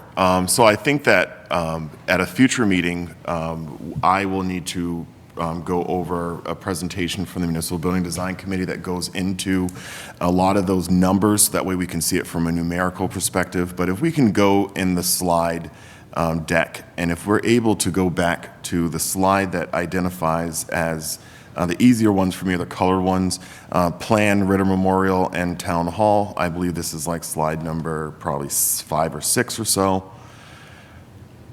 And I can, maybe the next one that has the square footage is probably going to be a little better. And then we can talk to this one a little bit. So what the committee did a while back was, again, meeting with the different town departments and understanding what the current needs are, looking at current storage. There was a lot of interplay, a lot of back and forth. One of the things that the committee was pretty committed to was that the town needs to digitize their records. The initial requests that came in were quite substantial for record storage from both the school department and from the town manager. There was a lot of pushback from the committee on that because you're building prime real estate for records, I know I've been criticized for the way that I say things sometimes, so I want to be a little careful with how I word this. But one of the things that I recognize is that we have a lot of storage at TC Passios building, sitting in about 9,000 to 11,000 square feet, and that there's no real inventory of what's there. There's no real record retention policy for what we have. And so some departments are really on top of what records they have, and other departments are not. But replicating what I consider to be largely bad habits is not a good plan. Operational decisions, if they can be, you have to minimize the impact of operational decisions on capital expenses or in capital costs. And it's an operational decision to not have a record retention policy that keeps records minimal and digitized. That is operational. And so on the capital side, it doesn't make a lot of sense if we don't agree with that operational decision to try to mimic it and replicate it. So one of the features that you see throughout the building is that we did look at existing storage, current records, what needs to be maintained now for day-to-day type use, and we weren't very open to replicating long-term record storage within the building. When you look at certain offices, like, for example, and I'm on the first floor here, so when you look at like the assistant town clerk and registrar office, they're currently sitting in about 450 square feet, and this shows a growth to almost 800 square feet. If you go into the town clerk's office, they have records floor to ceiling. I mean, it is just jam-packed. They don't have enough room to do their job. And so part of this was meeting with the town clerk previously, understanding the needs of the registrar, understanding what those needs were, so that way it could be accommodated for. When we look at the bullpen area for the treasurer, and we have square footages here, town accountant, 172, payroll clerk, the entire town accounting functions down there are currently sitting in about 600 square feet. And so what you see here is, again, about a 20 to 30% growth in that space. So that way you have more room for current employees. You also have the ability in the future to add in additional employees into that space. And then, if we go over and just look at the school side, the school's in a unique position because they're using old classrooms that are all about 1,000 square feet. And so the utilization of space over there is not optimal. Generally, as you look at how much square footage a typical person is going to need in an office, the answer is about 100 square feet. When you start putting in, transaction windows, it bumps to 135. And when you start adding in conference rooms, it gets even bigger. So what the school department's probably the exception in which their current square footage, when we assess their needs, we assess them at about 2,700 square feet. This building is closer to 6,000 square feet. And so you have certain things here. You have a special service director office, two-person office that's a little shy of 200 square feet. You have a laundry room that's, again, I'm on the first floor here looking at this stuff. You have a bullpen. This was requested by the school department, where you have kind of these entrances and areas for the staff. And if we go to the second floor of the Ritter building, if I can, maybe my hands are a little wet here. All right, let me get to it. When you get into the second floor of the Ritter Building, let me just get to that slide here. There's a couple more slides down. Where you also see additional future proofing is like Board of Health. That office gets twice as big as it currently is. We have what's listed as a waiting area. This could be potentially 2 more offices in the future. One of the record storage that's identified now as being in the building commissioner, assistant building inspector area. Speaking with the building commissioner, one of the comments he's made is that in roughly 4 years, they haven't filed one piece of paper. Everything's digital. And so they're already in a digital mindset. And so there are some records that they currently have. We're calling out about 200 square feet for it. But that provides potential for that to, again, be 2 more offices down the line if that department grows. As communities grow, normally where you start seeing town departments grow are in the things that support the growth, such as inspectional services. Inspectional services is the common name for like building commissioners, building inspectors, that kind of stuff. Usually that's a department that you see growth in. The other department you see growth in is in the planning department because people are planning projects. So some of the thought was, if we grow, where will we grow? And we need to make sure that we're showing the growth in those areas. And so that, I would think, is part of the plan. I mean, I mentioned at a meeting with the Council of Aging yesterday about population trends generally. And it's worth mentioning, I'll give the brief summary here. Population trends generally in terms of where is population going, because we talk about our community and how we've experienced this high level of growth, which we are one of the fastest growing towns in Massachusetts. But when we look at the fact that we've had a 20% roughly growth in our population, a little more than that, over the last 20 years. But then you look at the school population, which has decreased over that same period of time. What does that speak to? It speaks to what is true, which is that we're about to hit our peak of 18-year-olds. So we often talk about population as a large number, but in terms of who is turning 18, we're in a window right now where we're in about a 4 or 5 year, some people will say 6-year window, in which we're going to hit our peak 18-year-olds, in which they're the most 18-year-olds we're going to get for the foreseeable future. And then it will start to drop. What that means is that, while the globe generally is having a population decline, that the countries like America, which has high immigration, we're not having that decline yet. We're going to see it about 2080, but most communities, or most not communities, most countries will see it about 2040. And so we are kind of getting into this bell curve, if you will, in which our population is probably going to maximize in terms of student body population in the next decade, and then population at large will become older as we live longer. But again, so I think that the growth that we are that personally digging into this, given what I do professionally, I think the growth that we're expecting is likely over the next couple of decades, and then we will basically max out. And that's the projection broadly. Now, if anyone wants to disagree with me, you're certainly welcome to, but that's my analysis as I understand it from my profession. All right, thank you. And it looks like a lot of work went into that, so thanks for that answer. And that was it for me. Those were the notes that I had, so thank you all so much. Mr. Chair, I do have 2 additional questions, if I can. I'm looking over the floor plan, and I was trying to locate the finance director's office, but I don't see a finance director's office. Sure. If you go into the first floor, it's identified as the town accountant. The finance director is finance director / town accountant.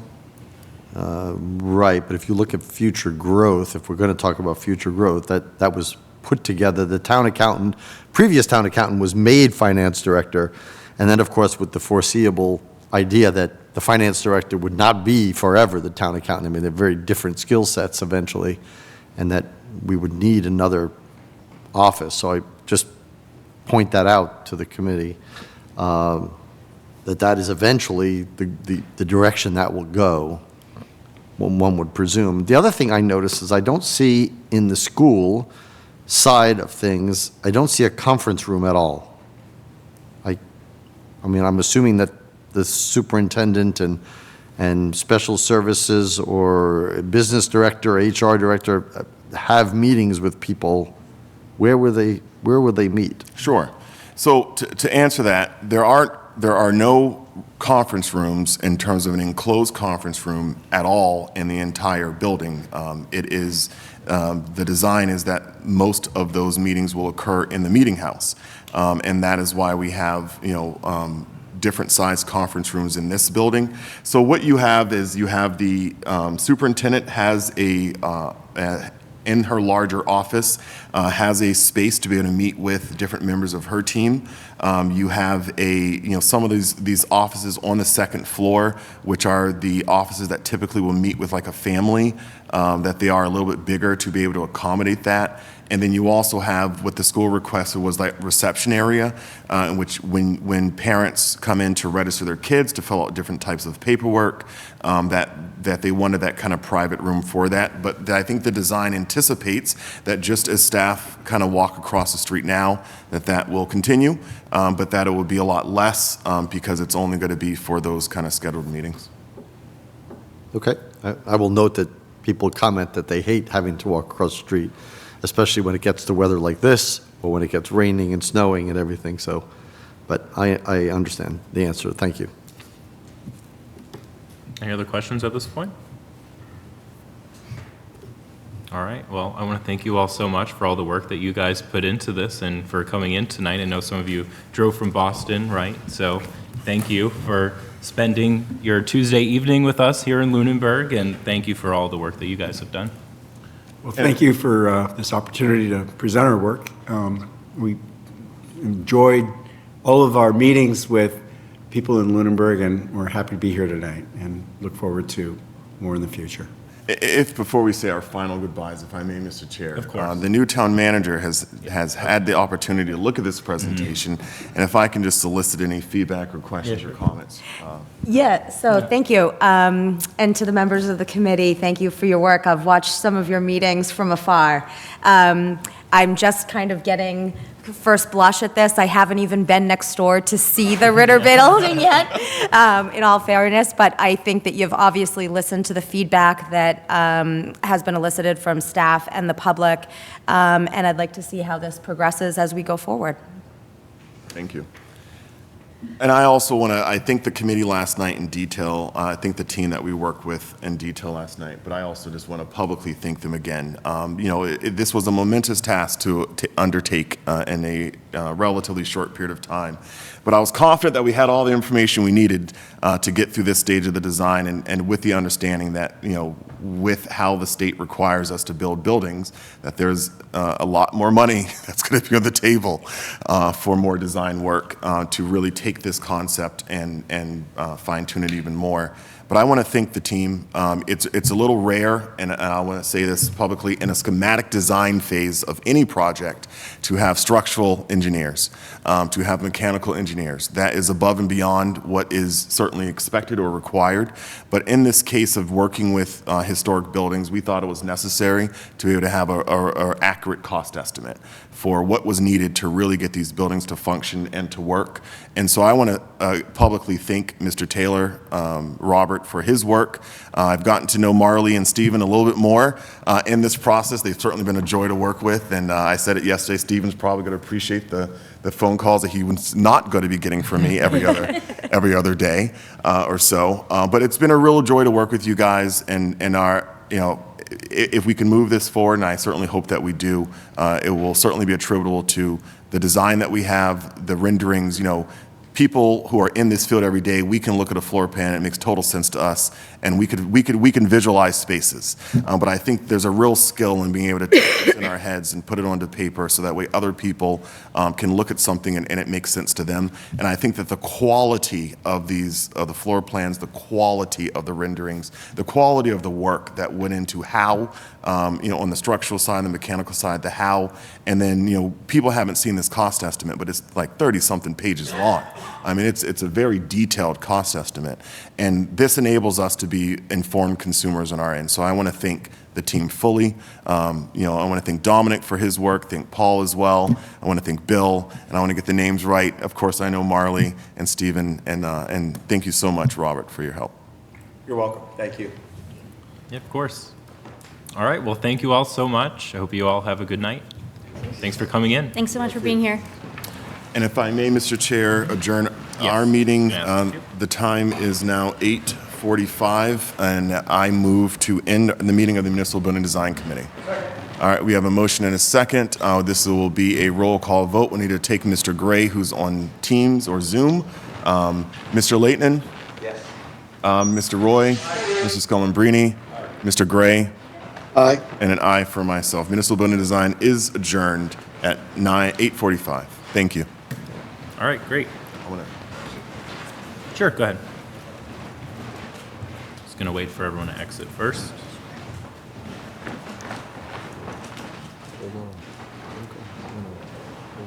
Hold on. All right, up next, we have appointments, ratifications, and resignations. We have the ratification of the town manager's appointment for a videographer for public access cable, Lily Marble. Yes, Mr. Chairman, I'd like to tell the board a little bit about Ms. Marble. Lily Marble is a senior at Brandeis University, where she's studying English, film, television, interactive media, and creative writing.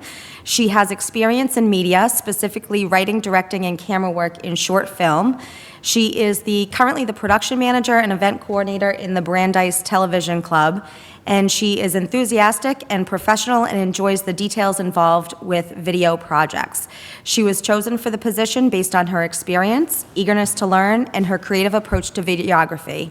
Her references state that she is patient, professional, extremely reliable, and has great customer service skills. And we are looking forward to bringing her onto the PAC team, and she'll be working approximately 2 to 10 hours per week. Awesome. Any questions for the town manager? Nope. I would move that we ratify the town manager's appointment of the videographer for public access cable in Lily Marble. Second. Any additional discussion? Those in favor say aye. Aye. Those opposed, no. The motion passes unanimously. Mr. Chair, I have a quick question about, so what is the next step with what we just got presented? I didn't know we were going to quickly go into something else, so Sure. are we going to be bringing this up? Because now that, I'm assuming this is, at least at this point, for the next few weeks, immutable? Like, this is the plan we're going to be dealing with? That's my understanding as well. So I wanted to get some guidance on that Right. from Michael Ray, since he's the chair of the Municipal Right. Building Design Committee, but it seems like this is the plan that's going to be moving forward. Right. So, So, I mean, I just want to know what our next steps are. I asked questions only that had to do with the architects. Right. And the Same. design work. I didn't speak to anything else about it. Mm-hmm. But I wanted, I guess most importantly, and I guess I'll say this because the town manager, who was here all of, 11 hours, was asked their opinion on this. I would ask that she take a really good look at this. I'd like to know and get feedback directly to this board from the employees and the staff, both school side and town side, about, what they feel about it too. yeah, I think that's fair. It's important for us to hear that staff feedback Yep. too, and I'm sure Jen is going to jump right into all of it. I did make a note, by the way. You did mention that you want to have a presentation at some point from the Municipal Building Design Committee to this board again. So in terms of next steps, we'll probably schedule that.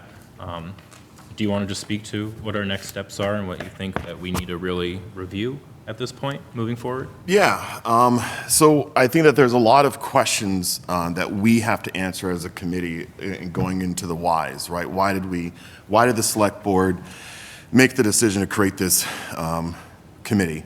What is the problem that we're trying to solve? How does this solve the problem? And I think those are just some basics that I think the committee has a responsibility to give to the public. And then what do we expect out of the next iteration of design? And I think we have to be clear about that. I think that anyone watching this process, and for me, I'm probably more comfortable with it than others, but watching the process, and if you look at like that first design to where we are, it's a process. And so, what comes next in the process is, if this is approved by town meeting, it's construction documents.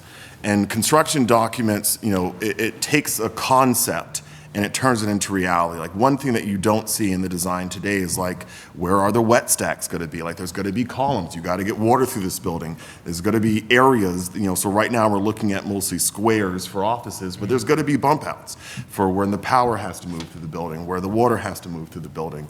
And so, those are things that come out in the construction document phase, as well as some of those minor things that you do as Amanda mentioned tonight, Selectman Moore mentioned tonight, that there's like that public safety input as well into that construction document phase, where you say, all right, what are some of these minor tweaks we can make to make sure that this is the safest building that we can? That's, I'm not familiar if there already are existing policies that the police department has about certain aspects of building design, but making sure that if that we're employing some of those. So. I think that the expectation is that we have an estimate working with the town manager over funding, and then being able to go before the voters in the spring. And then, this is going to trigger a ballot as well, vote. And then being realistic with the public about what comes next. This design, as we've seen it tonight, this isn't the final design. This isn't the 100% design. There will be additional changes to this. And so having, understanding Can I that. interrupt you real quick? Sure. Just before you keep going? Changes before we get to the construction phase, or changes to the design?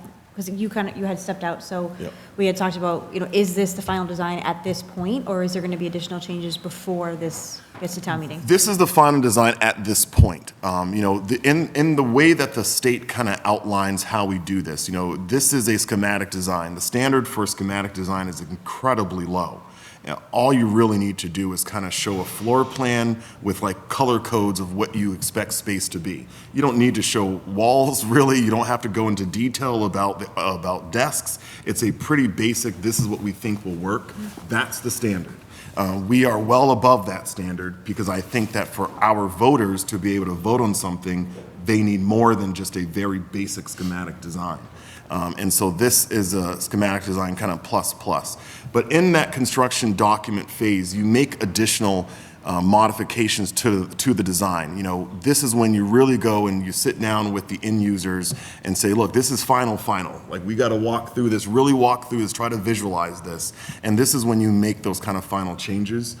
In this stage of it, my opinion, and it did taint probably some of the process, I thought we wasted a lot of time on the TC Pastios design, meeting with departments and having the architects specifically meet with them. It was very expensive time. That cost us almost $300,000, and that product didn't. We were able to use the data that came out of it, but it was a lot of time that I thought was wasted. And what will need to happen in the construction document phase is that staff engagement resumes, and it's more direct and it's more one-to-one. So that's in the, again, construction document phase. So what about from now until then? From now until then, what I expect is we have to sell it to the voters. We have to show the voters why this is necessary, why this needs to get funded, but no more dollars should be expended on design. That we are at a point, in my view, where we have enough to go to the voters with. And what changes from that point is, I wouldn't say minimal, but there are changes. But they're not as significant. Like, if you're showing voters one thing today, and then you end up with a completely square building, or a building that's on 30 School Street, like, that's not the same thing the voters approve, right? That's substantially different. But small modifications are pretty normal in that design element. And again, we have to hire an architect to bring this design in the state process. We have to hire an architect anyway, and it's gonna. And not just hire an architect, but hire one for over $1 million, just about. So it's a lot more design work that has to go into it. And what we saw today, again, what we haven't picked and what is going to come out is what are the exact windows that we're going to be using. Like, we saw some renderings here. What are the windows? What are the flooring materials? Like, we have some, in the cost estimate, we have some ideas, but now you need to actually get specific and pick, what you're really talking about here, what you're designing for. So it's that higher level of detail that is what will happen after a funding phase. But between now and then, it's explaining it to the public, our committee, explain it to the public in our own presentation, incorporating some of this data, and then voting. All right, cool. I don't recall for the schools, of course, the schools worked with the state, so it worked a little bit differently.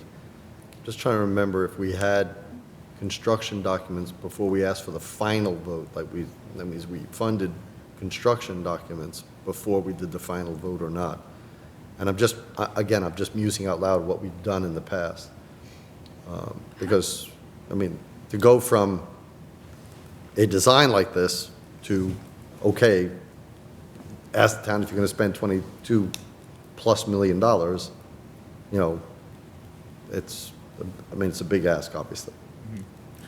And, I mean, if you put a cost onto what comes next, I mean, to get engineered plans, when we looked at that cost estimate and you looked at that last page, and I just want to pull it up for a second, but roughly it's about $1.5 million is what's kind of the estimate is for that final design construction document. I can hone in on that. I don't want to give bad information and give an actual number of what it is, but to get to a construction document, it is not another 200,000. It's Right. closer to 1 million than it is to $500,000. And that is exceptionally high to ask the voters, in my opinion, to fund that for a project. Construction documents are only good for the time that they get approved. Building code changes annually, the energy code changes annually, and so they are not something you can put on a shelf. So I opened it back up. So there's the subtotal here, right, 15.2, and then it's plus this right here, right, with GCOHNP. Yep. That brings it to 17.8? Yep, so That'll be it? It's the remainder, so it's the gap Yep. between the seven. So what the cost is, again, was 13.2 million for the actual construction, right? And then with contingencies escalating, that's the 15.2. The architectural team estimated that with the general contractor, some of their operational costs, that we would be safer to go with a $17.8 million kind of number. But they also are encouraging another $4 million to $5 million to carry for what is the OPM, which is what we're required to hire by the state, and then additional design. So typically in your design, based on the state formula, you're going to spend about 10% of the total project cost on an architect.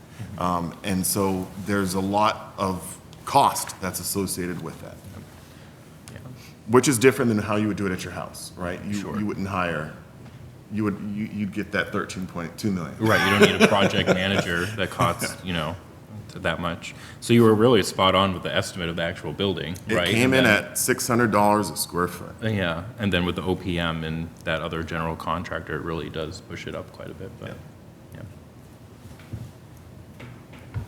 All right, anything else we want to talk about on that? All right. So we ratified an appointment for a videographer while you were away. Okay. So we're going to jump down to town manager report.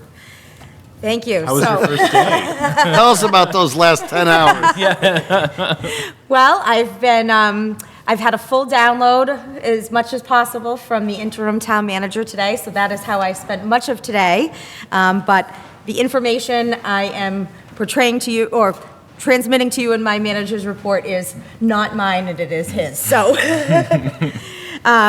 project updates: the library team room and expansion construction will begin in the next couple weeks. The team room will be temporarily closed, but teens are invited to hang out in the cafe area. Young adult book collection will be available upon request. The town hall roof replacement and chimney restoration began last week, but has been delayed due to the sub-freezing temperatures. Completion date is estimated to be February 28th. The Ritter Building roof and gutter repair contract has been awarded to FRG Contractors. The facilities director is working out a start date with anticipated completion as of March 17th, and both the DPW roof and garage floor projects have been completed.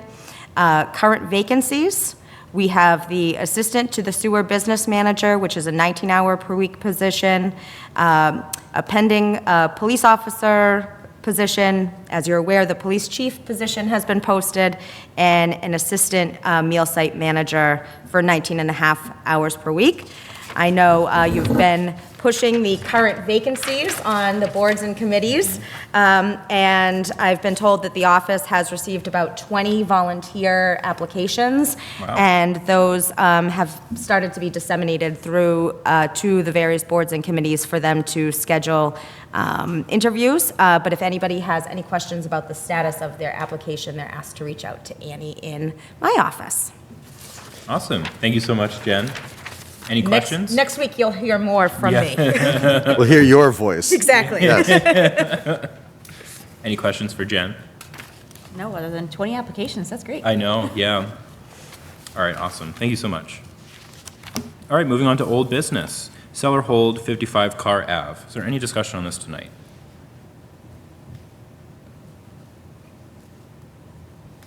Remember where we were at with this one? There's no new information. I did add Carter's memo that he presented when we did our workshop. So that's the document that's in there, if you're wondering. It doesn't sound like there's any discussion on that tonight, right? No. No. Okay. Mr. Chair, through you, is there any information that the board would be looking for to make that determination at perhaps the next meeting or? So I did have one because we keep, because I'm just not sure, let's put it that way. So do we have, or have we already filed for foreclosure on this property? That's what I'd like to know. Okay. I don't know if we have, or, I don't think we have. well, I don't think so either, but I just want to be, like, Confirmation. that is a key factor, because if we didn't, then we don't ever have to make this decision right now. Yeah, Right. exactly. I think my recollection, Mr. Alonso, excuse me, Mr. Chair, if I may. My recollection, Mr. Alonso, is that the reason why we keep getting asked this is because they're back due on taxes and we can file for foreclosure. Right. Well, yeah. But if we make that decision, as I think all the literature says, we have a short period of time to do an appraisal and then to provide the, any funds here to give back to the current owner. I'm in favor of holding 55 Carr. I don't need any additional information related to that, so it's really up to whatever my colleagues need to make an informed decision. Holding as in not taking any action? No, holding as Holding in as in- foreclosing and. Foreclosing, yeah. okay. And what? Yeah. And holding it. Foreclosing and holding. I mean, our options are sell or hold, and I'm in favor of holding. Okay. Well, Is there if any we hold reason it, why we have to, you well, wanna we hold it, we have to come up with money, I thought we could do no a action. lot of money. We can do no action. Yeah. Because that's a big piece of property, and we're going to It have is. to come up with money. Yeah, So right. Well, do you so want? unless somebody can identify a funding source, I mean, that's why I want to know what the status is right now. Yeah, no, I understand. Do you want to talk to why you want to hold it? Sure. This is, if we pull up the map and where this property is located at, it's in prime real estate, right in the Whalum area, if I remember correctly, that we have a lot of abutters to this property, and it currently is functioning as a green space. I think any kind of development into that region, as I understood it, there's potential for high-density development to replace what is currently green space. And, I think we've put a lot of energy into preserving green space in areas that are already spread out. And Whalum is our densest part of town. And I think it's, to me, keeping with the character of our community to ensure that we maintain green space in that part of town. Understood. All right, we can look into that. And then we can pick it up next week. Well, then I would ask one thing, too, of the town manager, that would add to this. So if we hold it, is there a limit of time that we are required to hold it if we decide we want to hold it? Your question is whether or not we ever have to foreclose on it. Is that your No, question? no. Oh, no. No, if we foreclose on it, from the moment we actually get the title, we have to decide before then whether we're going to sell it or hold it. If we decide to hold it, is there a minimum amount of time we have to hold it? Or can we never sell it? Which sounds kind of, probably wouldn't be true, but there may be a minimum, because otherwise people would just skirt around it saying, oh yeah, we're going to hold it, and then a month later sell it. Okay. Just reading through the memo here, I don't see anything about that. in Right, that's particular. why I It's mostly bring it about the appraisals and, yeah. Right. Okay. All right, so we can find that out, and then we can discuss at our next meeting then. All right, anything else on that tonight? All right, review draft of Cannabis Control Commission host community agreement for Bliss Cannabis. We do have a draft of that now in our drive. It is town council approved and reviewed, and it was reviewed by the attorney for Bliss Cannabis. And I was informed, FYI, that the attorney for Bliss Cannabis was going to be here. I found out just before the meeting, Valerio, yep, hi, we can see you on Zoom. And the reason for that is to answer any questions since Carter isn't here and Carter was involved in the process. The attorney is here in behalf just to answer any questions that might come up. So have members had an opportunity to read through this yet? I'm looking at the 6 documents in our drive. Which one is the draft one? It is Bliss Cannabis, Lunenburg HCA model. Okay. All of those numbers. Okay.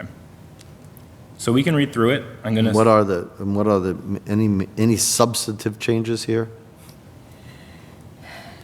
Through you, Mr. Chair. Sure. This is after the substantial regulatory changes at the Cannabis Control Commission, which changed substantially the way that community impact fees are assessed by communities. And so before, communities were assessing up to 3% for impact fees, which must have been reasonably related to the entity, but that has now changed so that now impacts need to be actual and realized and invoiced to the entity before we can charge them. So this new agreement, this new host community agreement is based on the Cannabis Control Commission's model. And it does speak largely to that impact fees must be actual and realized and then assessed. So basically, the only difference between this one and the last one is that now we're following all the changes that the Yes. Cannabis Commission made. Correct. Which will change the next time we do this again. And to add to that, the Cannabis Control Commission has been, anecdotally, I understand, rejecting a lot of the agreements that don't follow closely with their model at this point. Have you had a chance to review this yourself? I know with your couple of hours that you've had. Only briefly, briefly.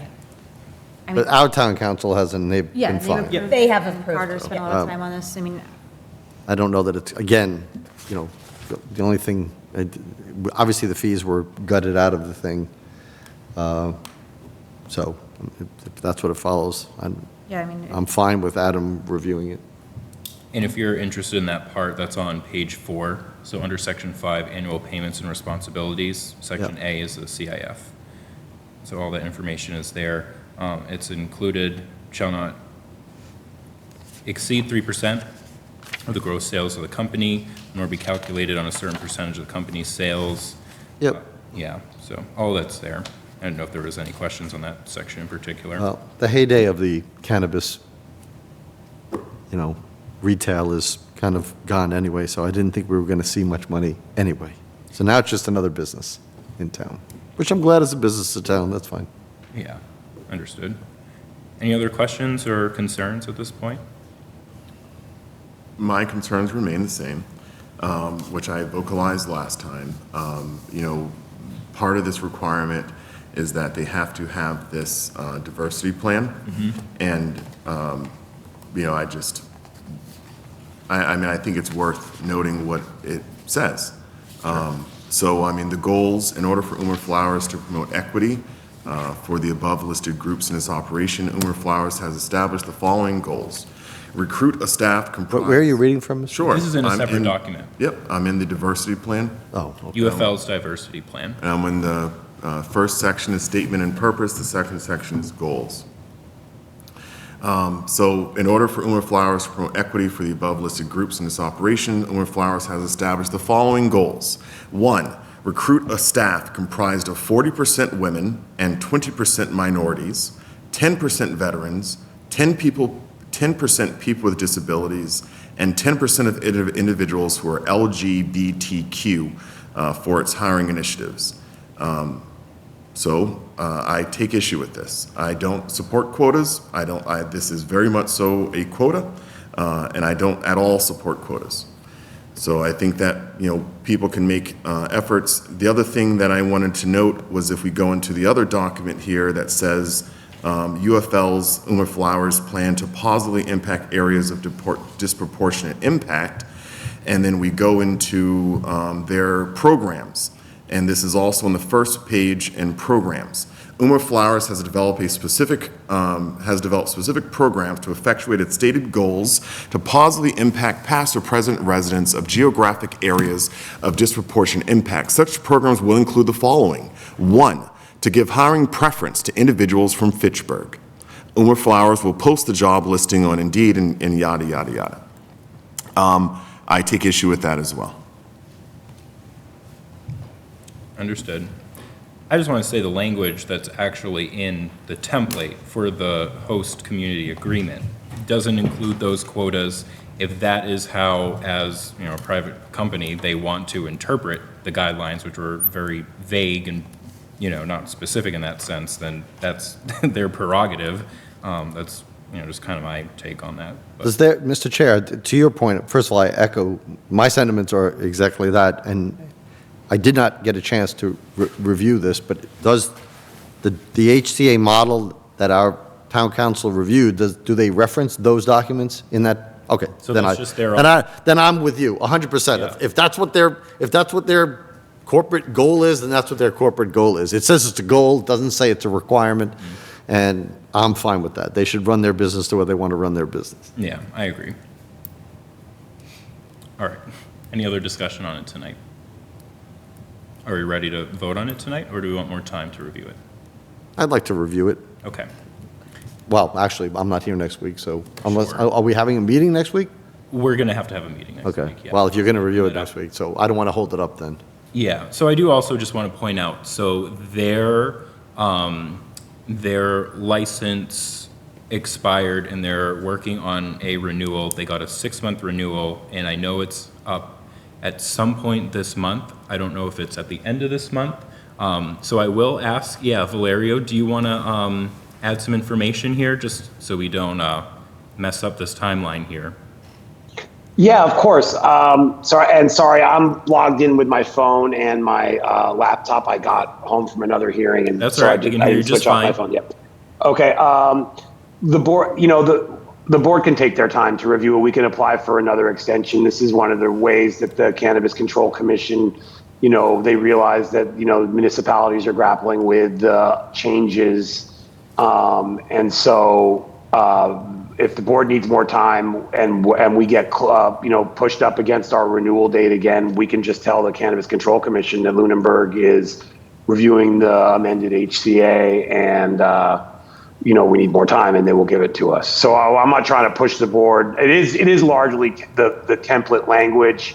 Just very, very briefly, the diversity plan and the plan for positive impact, that's fairly close to the recommended plans by the Cannabis Control Commission. It's not something, we're, a largely minority women-owned business anyway, with LGBTQ people on staff. A lot of these questions we can't even ask constitutionally, but it's just something that the CCC, requires of all operators to put forth those two plans. Like literally, they have to call them that, and they're largely the same language for most plans.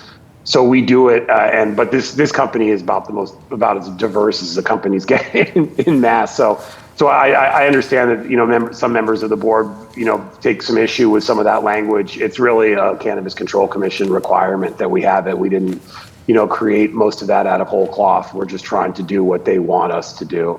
So I hope that doesn't scuttle what we're doing here. That's just an effort of us to comply with what the state's doing.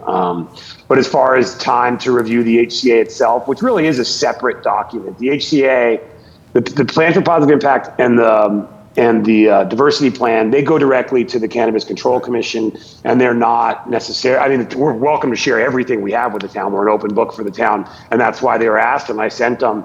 But like the HCA is definitely a whole separate entity, a separate thing on its own monster. And so if the board wants more time, we'd love to get it done just so we can check it off, but we can also go back to the commission and ask them for another extension. All right, understood. Thank you so much for that. Yep. Of So with course. that, Mr. Chair, I'd say if we could put it on the 18th, that'd be great. Yeah, perfect. The 18th, so that you can review when you're Yeah, back. so I can vote on it when we get back. Okay, understood. Yep, we can do that. I mean, again, if you have enough people and it would be 4-0 anyway, it really doesn't matter. Yeah. If it's next week, but since, Like I said, we're not, oh, sorry. Yep. I sorry, appreciate Chair. that. Thank you. All right. Yeah. All right, thank you very much for staying on with us, by the way. Thanks for joining, Valerio. Have a good night. Thank you, guys. Very much. Have a nice night. Take care. All right, thanks. All right, so we'll look back to this on the 18th. I'll add it then, so we can have some more time to review it. All right, review and discuss draft. It's no longer the annual climate survey policy. I forgot about that, and I didn't update it. It's now the workplace climate survey policy. So we had our workshop and really worked through the draft of this, and I want to thank Amanda again for all the work that she put into this excellent draft. And yeah, we're just going to have a second reading of it, go through it real quick.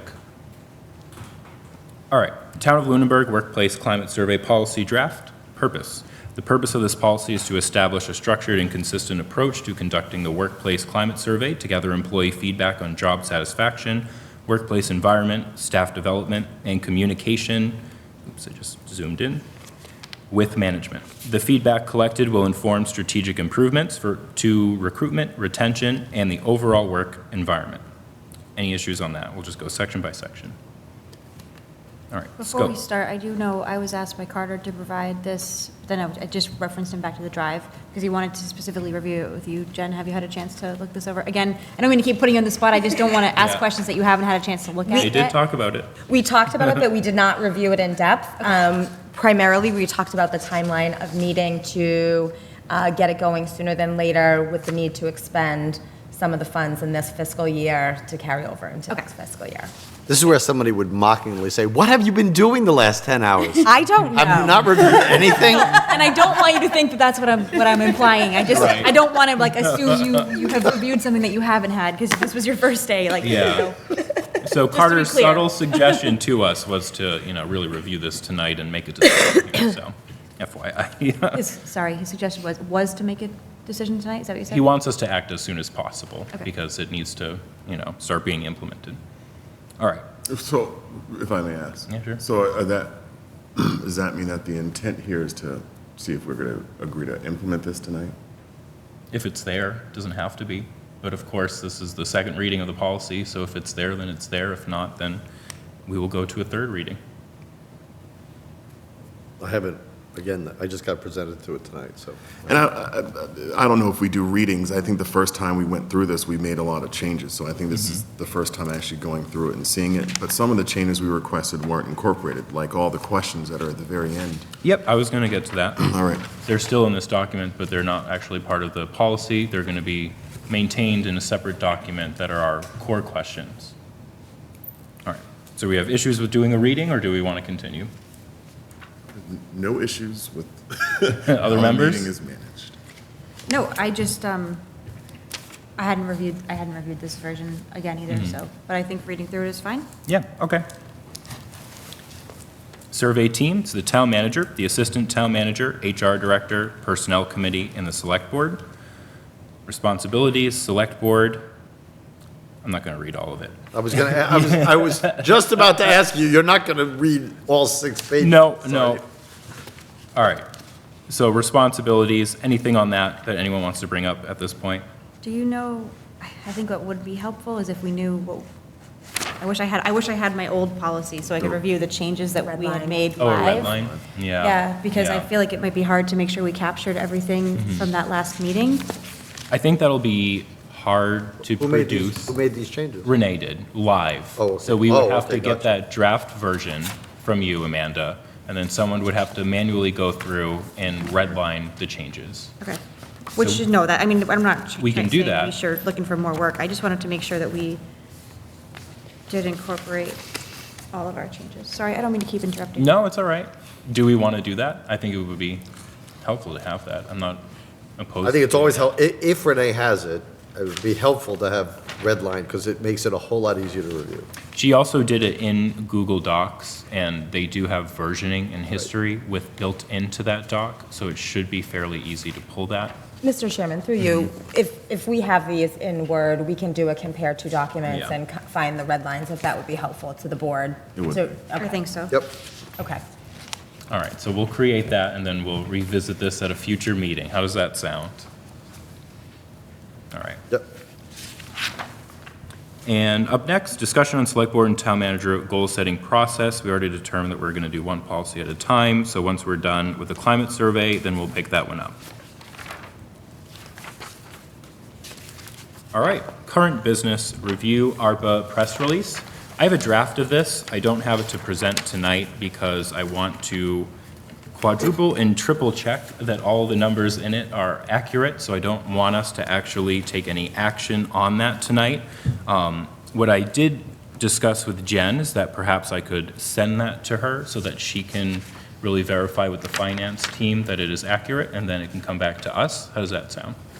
Sounds good. Thank you. I think the idea of a press release would be excellent in and of itself Yeah. to review and present the final report to the townspeople, even though it wasn't money they raised, it was money we were given, but still, to know where it went would be a very good thing, yes. Right. And thank you, Mr. Chair. Yeah, of for, course. Taking the initiative. I understand how important it is to express this to the community, so. Right. Yeah, so all the language is there. I just have to make sure that that table of all the Yeah. numbers is Yep. Yeah. 100% accurate. All right. Review and discussion on budget task force recommendations. I was hoping we could just go through and sort of identify some next steps, some things that we want to pursue, some things that we want the town manager to pursue. So if we can just open that up, let me get it up. Is this the BTF draft 3? Yes. All right, so we can skip all the introduction and all of the language here and just go directly to the table of recommendations. So recommendation number 1 was consolidate town accounts. We don't have to do anything on that. That's already sort of been addressed. Recommendation number 2, targeted diagnostic audit. Is this something that we're interested in pursuing? I don't know what the cost associated with, and I don't know what we would get out of it. Yeah. I'm not super in favor of it. I think it's a nice to have without too much benefit. It's just having that historical information, which may or may not be useful. And it's probably going to come with a hefty price tag to get that information, so I'm okay with skipping over this one.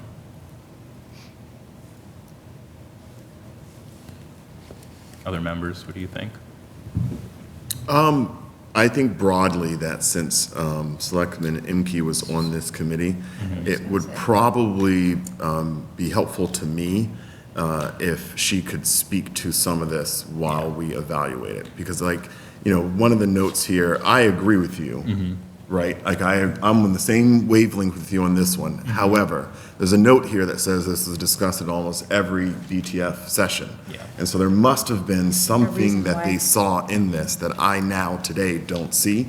And so I think I do think, it sounds like the 18th may be the first available opportunity. I when had the all of same us are thought, and I here. don't want to keep putting things off, but I think know, that I Renee's understand. input on this might be crucial, because while I did watch 1 or 2 of their meetings, I have not watched all of their meetings, so the same thought. I agree with what you're saying, but that point, I saw that too, that they discuss it at almost every session.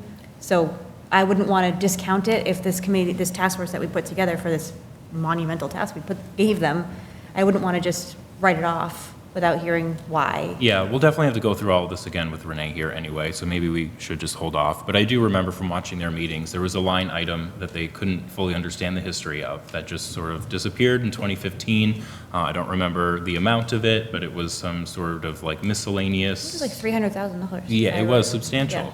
Yeah, so I think that was really the motivating factor for them discussing this and bringing it forward, is because they just couldn't come up with an answer for that one line item. So, all right, do we want to keep going through this, or do we want to just wait until Renee's here? There's probably some low-hanging fruit in here, Yeah. but I mean, We can it's up to revisit it you. again and do a second passing. What do you think?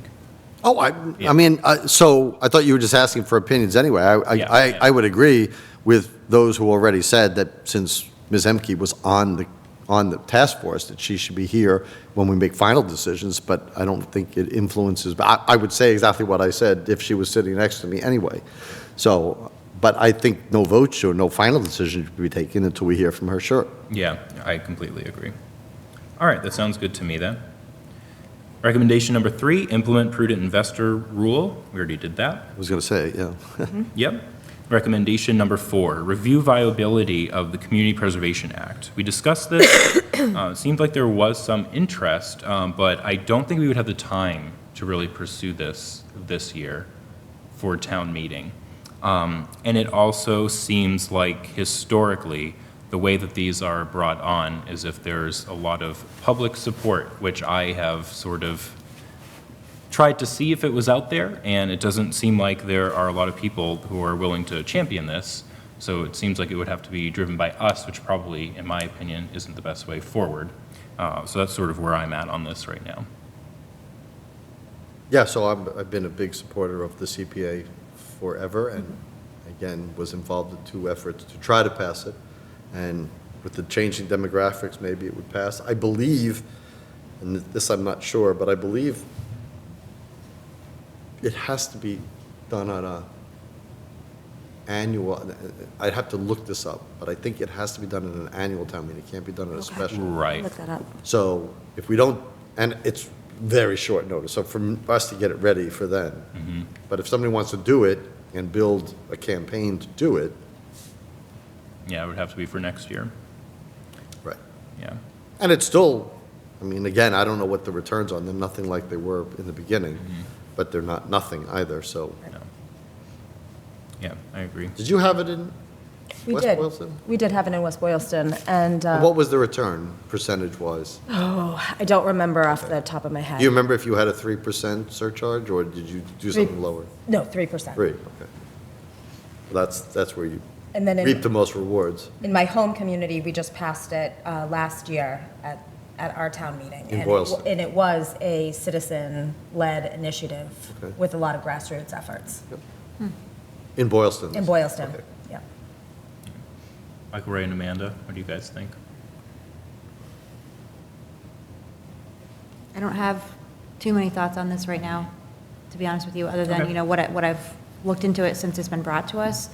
I agree, the turnaround time seems like, you know, we as a board likely don't have the time to put effort into it. I wouldn't want to see it be presented and failed again. Yeah. Because I, you know, and I also hate to see money left on the table.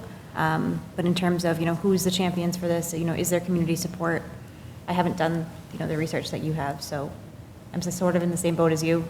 I would be supportive of seeing it, you know, fully fleshed out, but whether we have the time this year or not, I'm not sure. Yeah, I agree. I think realistically, it's just not really going to be able to move forward this year, so. All right, anything else on that? All right, recommendation number 5, green grants for HVACs. This one I don't recall too much. Pursue green grant funding for installation of air conditioning units for phases 2 and 3 of the Lunenburg Primary School HVAC system, and for phase 1 of the Turkey Hill HVAC system. So I remember this one, Mr. Okay. Chair. So this had to do with the fact that the school district was requesting capital funds and hadn't yet met with the Green Communities Task Force or committee for some of these capital funds, and they were saying, hey, there's grants available. So I think that what this is encouraging is that for the school system to pursue grants funding before they pursue capital funding.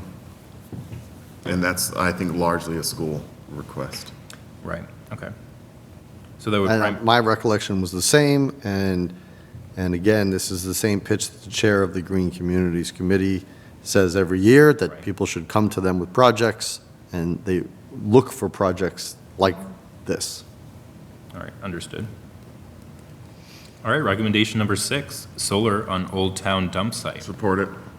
So, if I may though, Mr. Chair, so one of the things, and we talked about this in municipal building design, but it's something that is relevant here. So in the Inflation Reduction Act, this is a federal law that was passed in, I think, 2022, it accounts for significant funds for municipalities to install photovoltaic cells. And the reimbursement rate, and it's a pretty direct payment. I don't even think it's a reimbursement. I think it's a pretty direct payment. But the reimbursement or the payment rate was roughly 75%. Wow. And so, there's a lot of potential here when it comes to these fundings. Now, I will say that with the changeover in federal administration, that all of these funds were initially put on hold, and I don't know if the distribution of the remaining $61 billion is still on hold that's in this fund, but that's kind of what I think 6 and even getting into 7 speaks to. The other thing is I know that we have similar to the comment that Mr. Alonso made earlier today, I heard from one of my friends recently that their parents installed a heat pump system on their house, and their electric bill came in for almost $900, and they turned it off because they said oil's cheaper. Yeah. And I think that, I support a cleaner environment, but also it's about cost effectiveness. Right now we do have this mindset, at least coming from the state, that we need to get off of fossil fuels. And to me, it's pairing it with solar. It's why in that project we put solar panels over 80 parking spaces. It's because we don't have those projections until all the users or products in the building that pull. But you can reasonably assume that certain square footage is going to provide you with so much electricity. Similarly, I think analysis needs to be done for ROI and return on investment when it comes to how much money are we currently expending on electricity, and then how much will solar panels offset that cost, and what is our return on investment, at which point do we start making money. And the same thing with the school lots, which is number 7. I mean, the main thing is shading, and we know that these lots get excellent sun throughout the day. And so there's just some level of analysis that needs to be done to identify what that ROI is for these potential projects. I will say that many years ago, there was a breach in the cover of the landfill, like 15 years ago or so. And it cost the town a lot of money by the EPA or MEPA to have to repair that. So in and of itself, I'm not against putting solar there, but it has to be carefully done, because we cannot, we don't want the cost of any kind of landfill breach that the cap is compromised. So that's an important thing. As far as the solar panels on school lots, again, I think a cost study about what our return on investment would be is key to the whole thing. And that any cost on investment has to include what a maintenance plan is, because the things that hold these things up, you don't just put them in and leave them. Eventually, they're going to need work, either painting or some kind of maintenance. So that has to be, we're very good, or not we as a town, but most towns are very bad at putting together packages that go over total cost of maintenance. Yeah, definitely. Some of the best ways that these can be handled, and I know this is preliminary, is you create kind of different funds for these, for the revenues to kind of fall into if you're selling it. I know a lot of these things are done now by credits, but essentially if we go with a fund route, what that allows the town to do is when we establish that fund, we reserve a certain percentage for the maintenance. And a lot of the contracts you can sign with external vendors now is a maintenance contract that tells you that's a long-range agreement. So it's not just a 1 year by 1 year, but it's you can do a 5-year agreement, so you can kind of project out your cost over a period of time. So there's just a lot of opportunity here, but certainly more time to explore. Yeah. All right.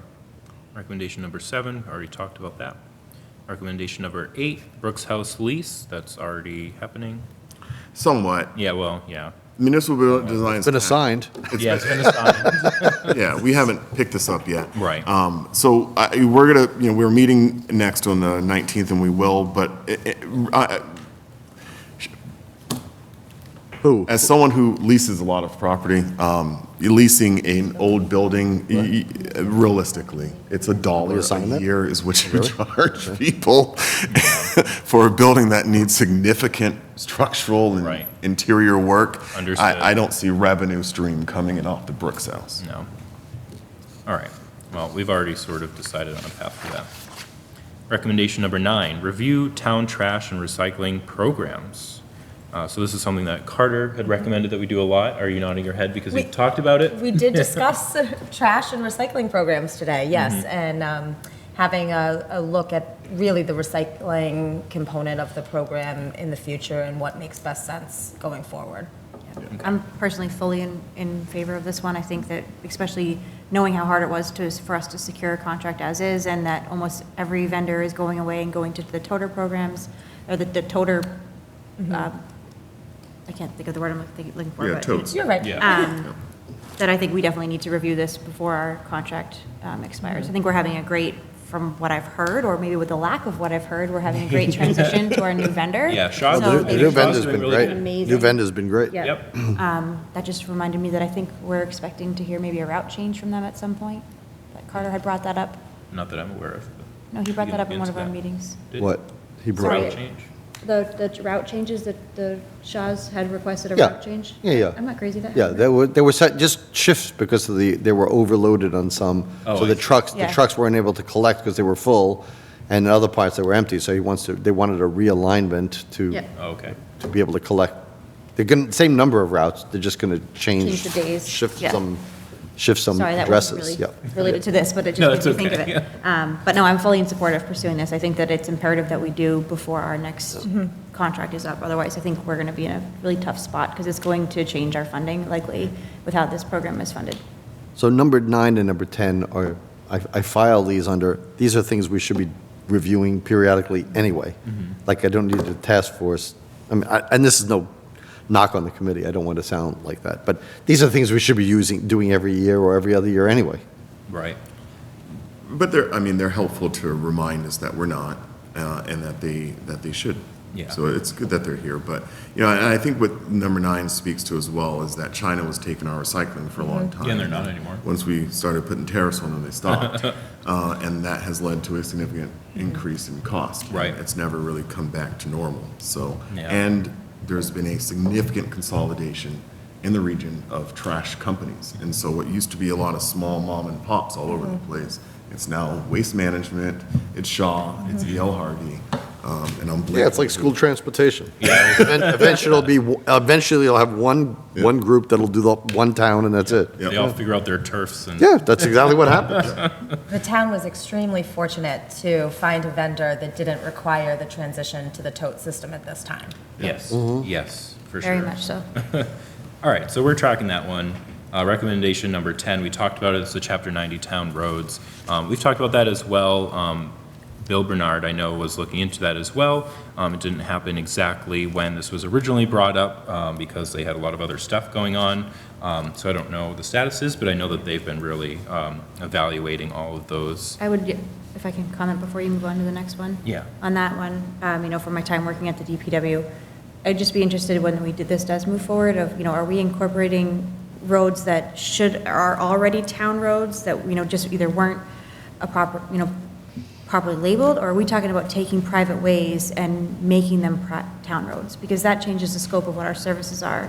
No, So I'm just curious to know what we're looking at when we're talking about classifying designated roads as town roads. Are these roads that Were overlooked. That's- We are not looking, Okay. and certainly I would not be in favor I of just the wanted to town make taking sure over I any understood. private roads and taking responsibility for them. Yeah, and I Thank remember you. there was a question that got brought up. There is a list of the roads that, it's an overlooked thing? Yeah. Okay, I just wanted to make sure that that is. And it what was, we're it was talking for about. our funding that we don't have them on our list, yes, but we take care of them already. that's true. Right, Yep. okay. Right. I just wanted to make sure that was clear, because I am very familiar with how the Chapter 90 Mm-hmm. process works. I just want to make sure we weren't talking about adding additional. No. roads. Yeah, that Thank list you. is somewhere. I can try to dig it up and send it over.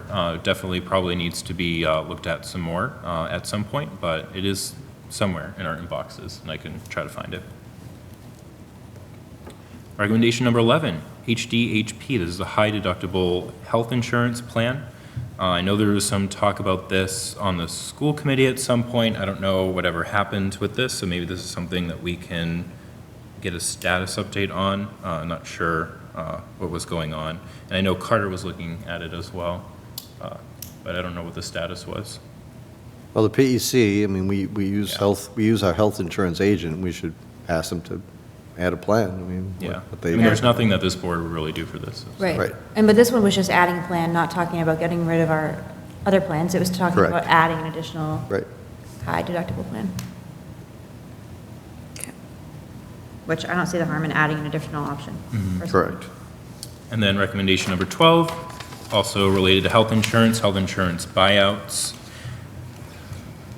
I don't think we have to really discuss that one. Falls into the same category. Mr. Chairman, if I can just add, when we're talking about health insurance buyouts, we want to really look at who is most likely to come off of the health insurance. Conceptually, just removing somebody from health insurance might sound good that we're saving those costs, but those might be the same exact individuals that are offsetting our folks that have the higher claims. So That is it's correct. typically the younger, healthier folks that opt out, and those are the folks that you want to keep on to offset your loss ratios. So just, I want the board to be a little cautious when approaching this particular item. I It appreciate makes a lot of sense. Yeah. Yeah, I Yes. appreciate that as well. All right, thank you, Jen. Recommendation number 13, payroll and purchase order streamlining. An estimated value of this is time savings. So I think this is something, Jen, that you can look into and see what people, are interested in or maybe not interested in. I don't think there's much for us to talk about on that at this point. I just want to add, again, as a staff member, that I think this is an imperative thing, that I know that as he's done a lot of work, on our UIP, but fully in support of anything we can do to improve our processes for our staff, as well as, our transparency and SOPs and everything else for our town. Yep, I agree. All right, recommendation number 14, standardize and improve workflow for town finances, sort of in the same vein as the other one. And this is the consolidated town chart of accounts, which Carter has talked a lot about. So that's same thing as the last one. I think that this is a department by department thing, though. Yep. I mean, I think when Yeah. you say it broadly, it sounds good. But, it's good for facilities to track energy use, and really drill down into all those subcategories. So, because not every cost, I'm using them as an example, not every cost is cyclical, or some costs are cyclical, some costs are annual. And then similarly in other departments, like there may be a lot of benefit in having a drill down into some of these GLs. So I generally understand where he's coming from, but I really think that this is a department by department consistency over time and what you need to track and measure. If I may, Mr. Chair, again, a lot of the things that I think he's addressing here there are line items in Munis that are from like 1999, single purchases that were just never removed. So, when you're looking at the hundreds of accounts that are still legacy accounts, I think a lot of what he's doing, because I am fully supportive of what you're saying, that we need to track these things, and especially facilities, which, again, I did. It would be much harder to do if we only had one, major roll-up account. But there are many, many accounts that are have never been removed from our chart of accounts. Hundreds that could be removed that are just haven't been used in years and years. Thank you. Recommendation number 15, school solar contracts. So this is review current contracts with solar panel providers to determine if the school district's panels are providing maximum revenue to the town. If necessary, switch leases or consolidate leases. That's not us. Recommendation number 16, create regular review process for school fees. Also not us. But recommendation number 17, this is something that Carter spoke about and really recommended, create regular review process for town fees. So we've sort of been doing this on a department by department process, but Carter recommended that we come up with some sort of schedule where, every certain amount of years we look at these set of fees, and it just sort of rotates.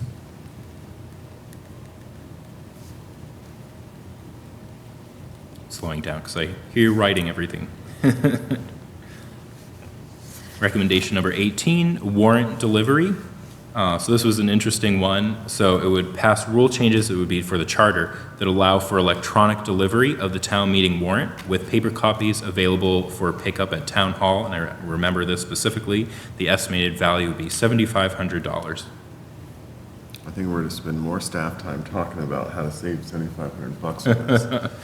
I'm also not for it. I'm not in favor of it. Yeah, and it's a lot of work too. You have to change the charter and it's just, Well, first of all, I'll take a charter review committee, but I don't, Yeah. again, there's reasons hard copies are important. Right. Yeah. And I don't. Not that somebody has to go and pick them up.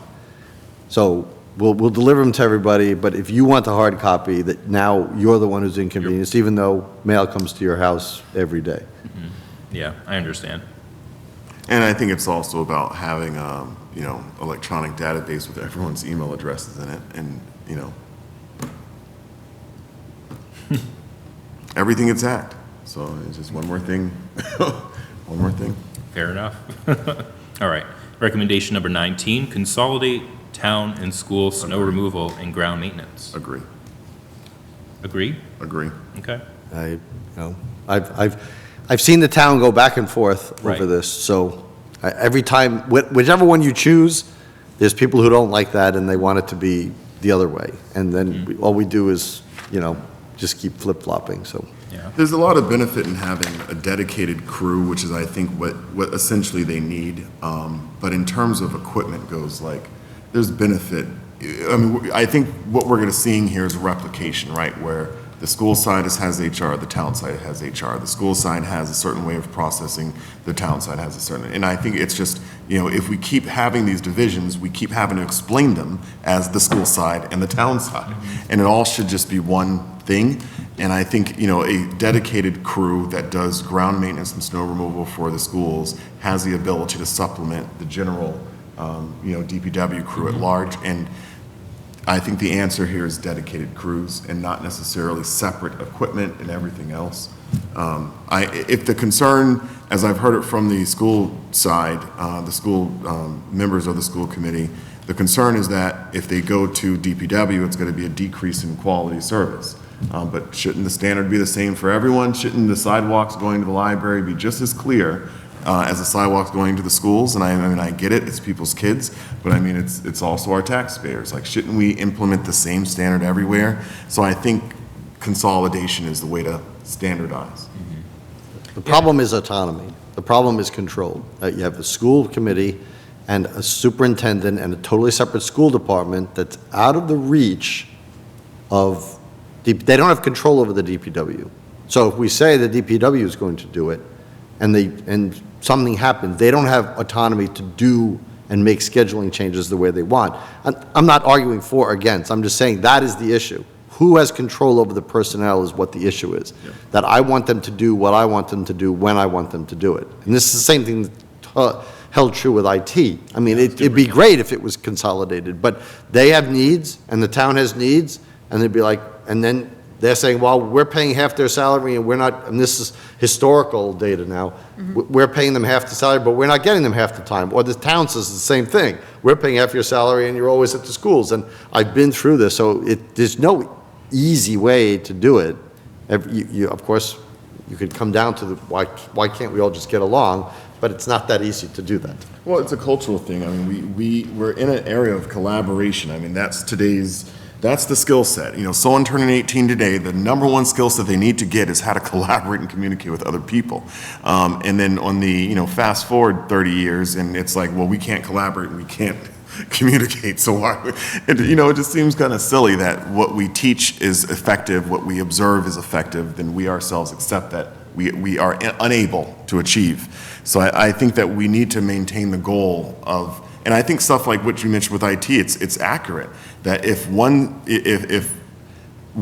don't think I've heard anyone satisfied with the status of the IT situation on the non-school side of the house. So it sounds like the school's got it right. And, and I think some of those things, they need to be vocalized and we need to understand them because the schools aren't suffering through what I think we're suffering through on the IT side because they said there's a better path ahead here. Yeah. And I also understand, all of these are not the same thing, right? I know administrating an IT network in a school presents itself with a lot of challenges, which is one of their concerns too, which is why they want dedicated IT staff over there, because it's different, right? You have to take into consideration how you're handling data, for example. Yep. This, maybe it's a little easier on this one. So, I don't think they're all just sort of the same in the sense that it would just be easier to consolidate these services. So that's also a note as well. I mean, I think IT is probably the most challenging one, and I think the one that we'd probably get the most pushback on, at least from conversations I've had.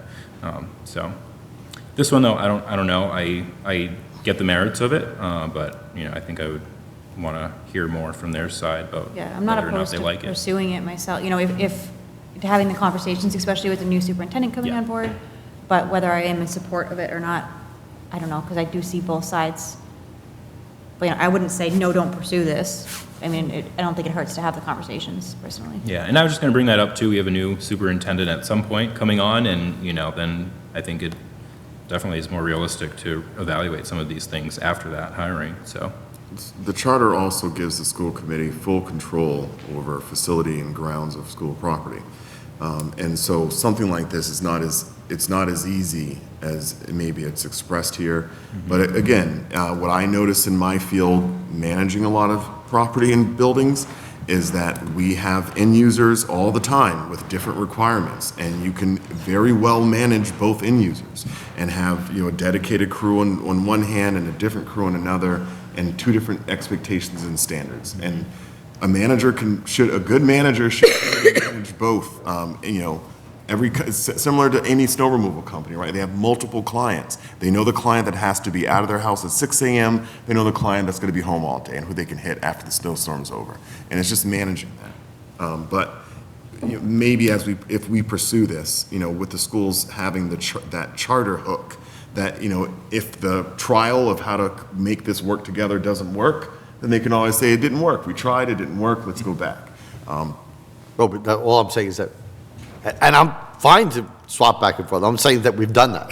Yeah. Like what you just said has already been done. Right, understood. Especially with IT. If somebody wants to do it again, I'm fine with that, but I mean, I'm just saying that there is no easy way, because you have two jurisdictions, and it's hard for one group of people, no matter where you put them, to answer to two masters. That's the problem. Yeah. All right. Recommendation number 20, split rate. We already voted No. on that. We'll just skip over that. And that was the last one. All right. And this is their prioritized list, right? Because I It thought was, we had like yes. 30-something initially. No, it was 20. Oh, it was more. No, but those were in the order of their prioritization, though. All right. All right. Any other discussion on any of those? Thank you for going through that. Yeah, of course. All right. Moving on. Discussion on FY 2025 budget, FY 2026 budget, capital plan, and annual town meeting warrant articles. This is the standing agenda item that we will have for any discussion on any of those topics between now and town meeting. So is there, well, I do have a question first, but I will pose the question before I ask that. Is there any discussion on any of these topics tonight? I will just say, and this will be my committee report, but only because it's coming up. So we had a committee, capital planning committee last Wednesday, where the interim town manager proposed some changes to what the capital planning committee had decided in their prioritization. And the two major items were that some Ritter building repairs, and I think town hall repairs, he had zeroed out, and he's saying, well, if the municipal building committee is going to be coming forward with a town warrant article for redoing this, then we shouldn't be spending capital money on it. And then the discussion came up, basically I was the one who said, well, that's fine, I'm fine with that, but what happens if there is no article or the town denies the article? Then we can't go another year without doing this, so I floated the idea of having two capital planning warrant articles submitted by the town manager, one with them and one without them, because you can't modify the capital planning articles. So I don't know where Carter stood on that at that time, but now that we have a new town manager, I will say that that is one of the things that I proposed, because it does make no sense to use capital money and then have a capital plan, the municipal building committee, if the town approves whatever their final plan is, then there will be overlap. But we can't not have these things addressed, Right. because the envelope deteriorates further and further. Yeah, I agree with that. And as this additional information, part of our cost estimate was taking all of that work that we expected to be done outside of this project and adding it into the project. Right, and that's what I said. So we're already accounting for Yes, it. and I said that in to them. spots. Yep. So the only way out of this, because you can modify a capital planning article, is have two of them, and then we pass over the one that we don't want to address, and we take on the one, but it has to be after if there is a municipal building article, it has to be after that article, obviously. We did ask for a placeholder already. Okay. Yeah, I think that sounds like a good plan, if Jen wants to pursue that. Yeah, makes sense to me. All right, in terms of warrant articles, I am aware that the Historical Commission and the APDC merger warrant article was submitted. It's the only one I'm tracking so far. So Jen, I know we're asking a lot of you on your first day. Are you aware of any other warrant articles that have been submitted yet?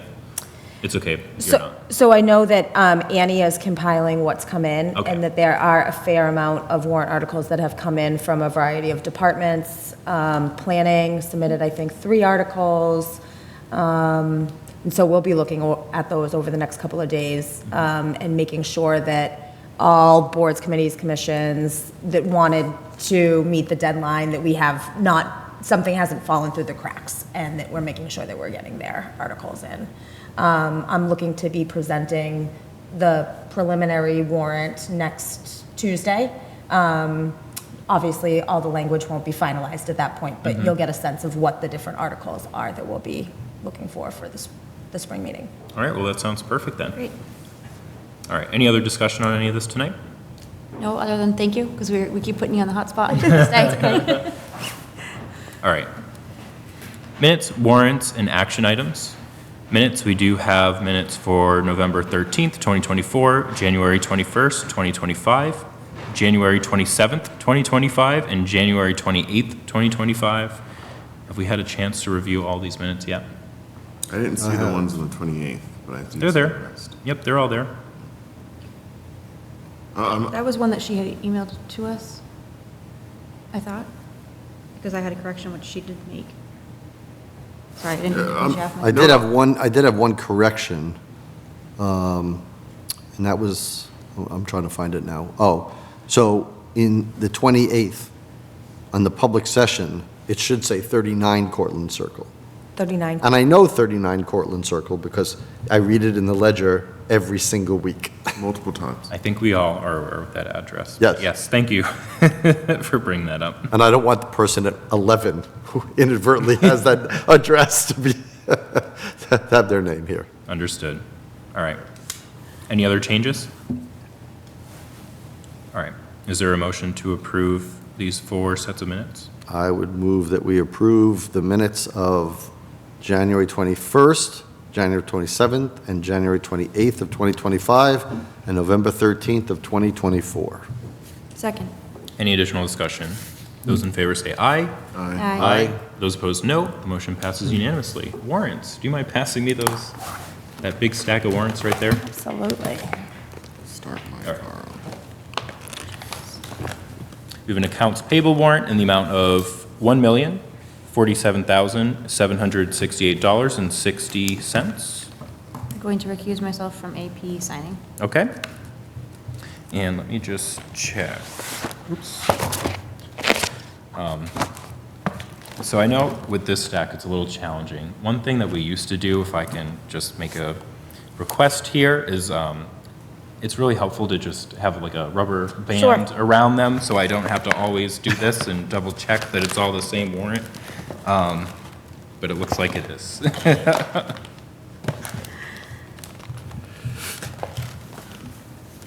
I'll save us all the headache. Unless anyone wants to go through it. All right, action items. Please make it warmer in this building. That was already an action item, but we can continue to address that because, as we said, it did get colder throughout the evening, so it might be turning off or something like that automatically. I do have a couple, or at least an update. So the first one is from an action item that Amanda brought up in our last meeting, is about better tracking and following up on action items. And I did talk to Jen about this, and I think it really is as easy as just creating a spreadsheet that we maintain in the Google Drive, that we just list all the action items and have statuses in there. What do you guys think? Yep. I have no conflict with it, however, I don't use Google for anything. Okay. So I only go into this to read stuff. I've never actually sent anything from a Google Drive. So I don't want to sound like I'm in 1990 over here, but I would certainly need to be trained on how to utilize Google for those purposes. Well, I think I we're would moving purposely away from say- We are, OneDrive. yeah. We're going to OneDrive anay. We are. Because then it would just be a same. But if thing. Mr. Jeffries So, likes, we can right. send it to MySpace and he can. Michael Ray, I'm sure we can arrange some IT training for you. Thank you. I appreciate it. If it's in OneDrive, I can do Excel. Okay. But it's Perfect. Google stuff I don't get. Google's. And with that migration, I just want to point out, I think it's a good opportunity for some spring cleaning. I think our drive is outdated, could be better organized, kept up to date. So it's more of like a long-term ongoing action item that I think we can work towards. One thing I will note, only because we're on the subject. So in the past, I don't know why, maybe there's different reasons why it happened, but if we had documents about a topic and then a week or two we had it again, those documents weren't put forward. Now, sometimes it's just for space. I wish there was some link to them, because a lot of times I'll remember, we discussed this on this date, I go to the drive and it's like, and the documents aren't there, and then I'm like, oh, they must have been earlier ones, and then I have to just search manually. I'm like, okay, how far back were these? And that makes it very difficult. Yeah, Jen and I discussed this already. Okay, good. More broadly about better planning for documents and sticking to the timeline. I agree with you. It is kind of frustrating or challenging. It presents an extra layer of getting the information that you need. So I do make a habit of myself sometimes going back and finding the documents and figuring out which meeting it was and pulling it over. Sometimes I'm not able to do it. So I think that's one thing. The three of us, me, Jen, and Annie, actually, before this meeting, we were talking about stuff like this. And, like, how do we want to format all this stuff? How do we want to present it? And I think one thing is just making sure that there's something for every action item or agenda item in the drive. If it's something that previously we had discussed and there are documents from a previous meeting, we should just have a folder and have all those documents pulled over, Yep. even if there's no update, just to have them there for reference. Or if OneDrive allows you to just create a link to some other place, alias, that would be helpful as well, just so you don't have to, use up more space. One of my thoughts, and I don't know if I brought this up in a meeting or not, but, if we look at our drive as it is, like we have an ARPA folder, but it was only ever used once. I know. So, if we kept the documents that, I understand they should be in our weekly meetings, but if we also had a copy that stayed in that ARPA folder, when we talk about ARPA, we could look at it. I'm just using ARPA as an example. Yeah. I understand that document would live in two different places, but if we're talking about one PDF, it's not going to be a huge space issue, I don't personally think. I think it would make sense if we had those main items and we kept those documents there, because then it eliminates the searching. Yeah, and that's actually the perfect example of why I really want to reorganize all this, because I noticed some of those other folders, they're not used at all, right? We just look at our meeting folders. ARPA was perfect because it was so challenging sometimes to go, okay, here's the first iteration of the spreadsheet for ARPA and where we were at in that meeting. And then a month later, here's the same spreadsheet, but the numbers are completely different. And I had to go spreadsheet to spreadsheet to spreadsheet, where it would be helpful if we had that for each meeting, but at the same time had one living document of the most up-to-date information. I think what in the also will ARPA. help was when we move to the OneDrive, since we'll all have our own logins, any changes that any of us make or add is tracked versus having the one login. You can see, I think that just, Right. same thing. If we make changes or whatever, it's tracked. So we know which versions we're using. We can keep one livable document. I think it makes a lot of sense. So I'm excited for the migration. I will add one other thing, that this is a new topic, it's a new perspective or a new angle on the same topic. And that is, after a meeting, if we've discussed items and we've had documents that we've discussed publicly, those are by definition public documents, and those should be made available, because we have recordings now, and if the public wants to download the documents that we're talking about, they should be available, so it's like a self-serve, so they don't have to request people give them the documents. I think I brought that up too. Again, I say this on a regular basis because I use Concord because I work there as an example, but Concord provides their meeting packets, their entire packet on their website that is available to the public. I think that would alleviate a lot of the public records requests, as well as members in attendance or people that watch our meetings could look at it and review exactly what we're looking at. I am fully in support. Well, yeah, I don't know with open meeting law, well, I guess you have to be It's careful. timed. You- Yeah, it's timed. Right, it's, Yeah. they got introduced to us, and that's when they become public. They don't become public before necessarily. Because there may be some things at the end. that, some documents you don't talk about that are in our drive that Yeah, you aren't. would have to be careful to be Right, only the so- public-facing documents. But anyway, there should be a way to do it. Right. I know enough people, like, all of us have mentioned that you get a spreadsheet and they present it on TV and everybody gets their, Sherlock Holmes magnifying glass to read the spreadsheet. Well, it would be nice if you could download the spreadsheet while you're being discussed so you can see it, the numbers. Yeah, great point. That was another thing that Jen and I started to talk about already as well with just meeting packets in general. So, awesome. And then I have one more. So I don't think, we haven't talked about this yet. So Heather did a first pass at creating a volunteer handbook. And it was a really good resource for volunteers on any board or commission that's kind of like high-level stuff, right? Like open meeting law, that sort of stuff. I have been thinking for a while now that it would be really helpful to create board and committee-specific hand guides that go over specific things that boards typically do, because after a while, you start getting the same types of requests. For example, like buy or hold, right? Like none of us are experts in tax title process. Maybe we should document some of that. And then just document, what are relevant state laws, bylaws, et cetera. What does the process look like for that board to go through? I think that would be really helpful, especially in light of the public comment that we got last week from that resident who is trying to get the certificate of compliance with the Conservation Commission. And it's also something that I talked about with the chair of the Conservation Commission as well, and she agrees that that would be a great resource. So I think we need to revisit that, and the second iteration of it would be creating more detailed handbooks for really just onboarding and reference for members of boards. I think that would be immensely helpful Yeah. personally. A lot of people that are coming onto boards, myself included, when I came onto this board, I didn't really know what to expect. Yeah. And a lot of people that aren't connected in town as I was, so I had contacts, but you might not know who to reach out to or where to go or really what you're getting into. Yeah, I It's also completely as agree. recruitment for volunteers, that would be a great tool to have of like, hey, are you interested in this committee? This is what it does. I think that's Exactly. Great. Yeah. So I wanted to bring that up. I think that's something that we should try doing. That's it for me. Those are all my action items tonight. Any others? All right, committee reports. I gave capital planning, and we've gotten some submissions for the finance committee, and I think we tentatively have a schedule for February 18th. Before this board, we'll have a finance committee appointment committee meeting.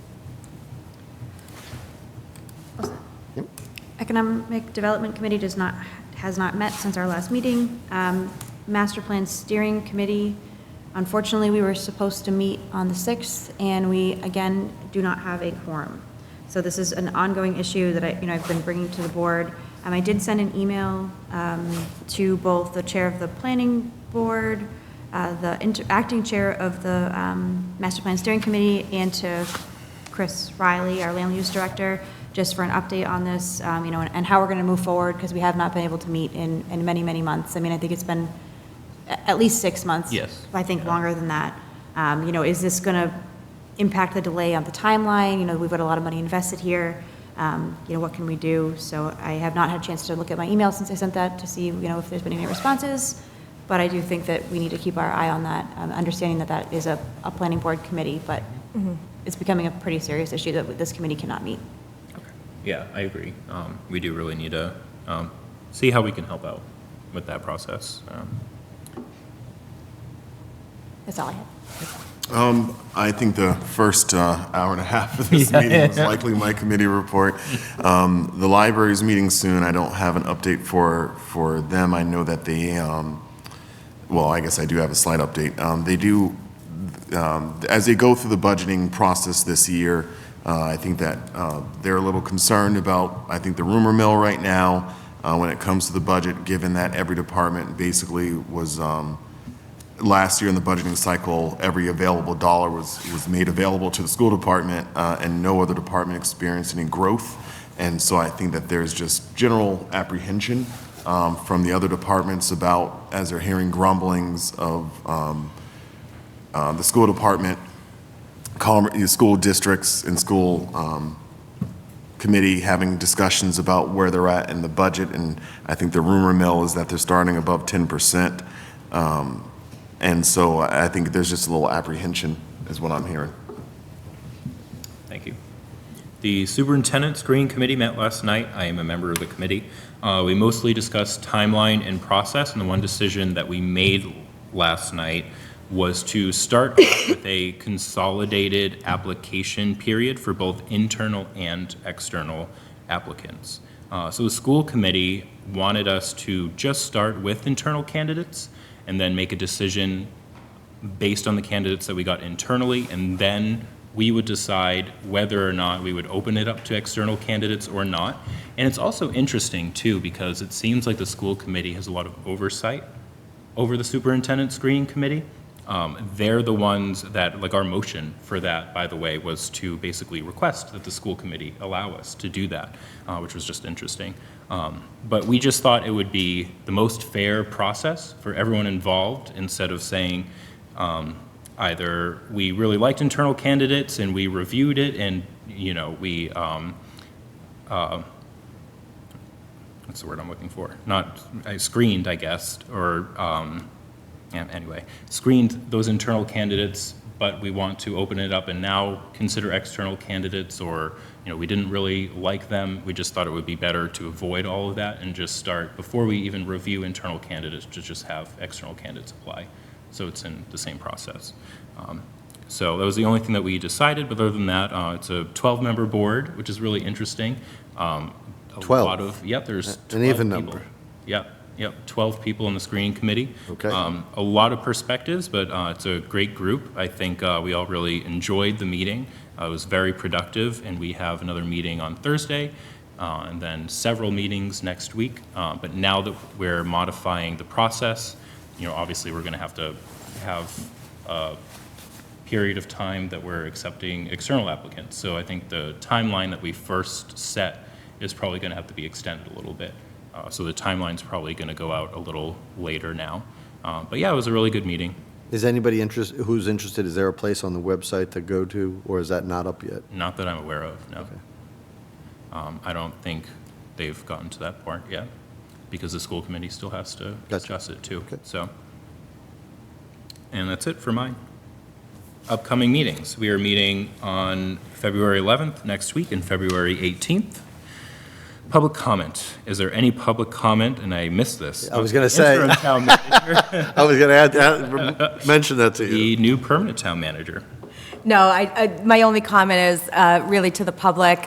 I'm going to be looking forward to meeting you over the next couple of weeks and months as we go along here through this town meeting and budget process. And I really look forward to immersing in your community and really getting to know all of those that make Lunenburg great. Thank you. Any public comment from the public? Sure.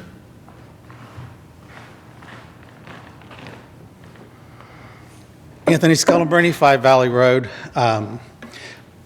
It was an interesting discussion this evening to hear about the project for the Lunenburg Municipal Building Design Committee. And since my name was mentioned by the architect, I thought I would stay and address some of the issues that he brought up.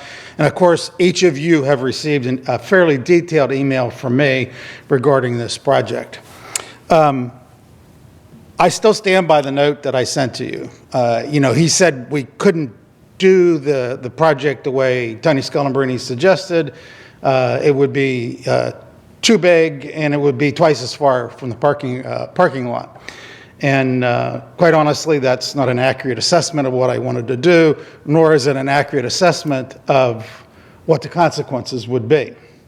I want to just highlight some of the things that I brought up with regards to this project that it represents.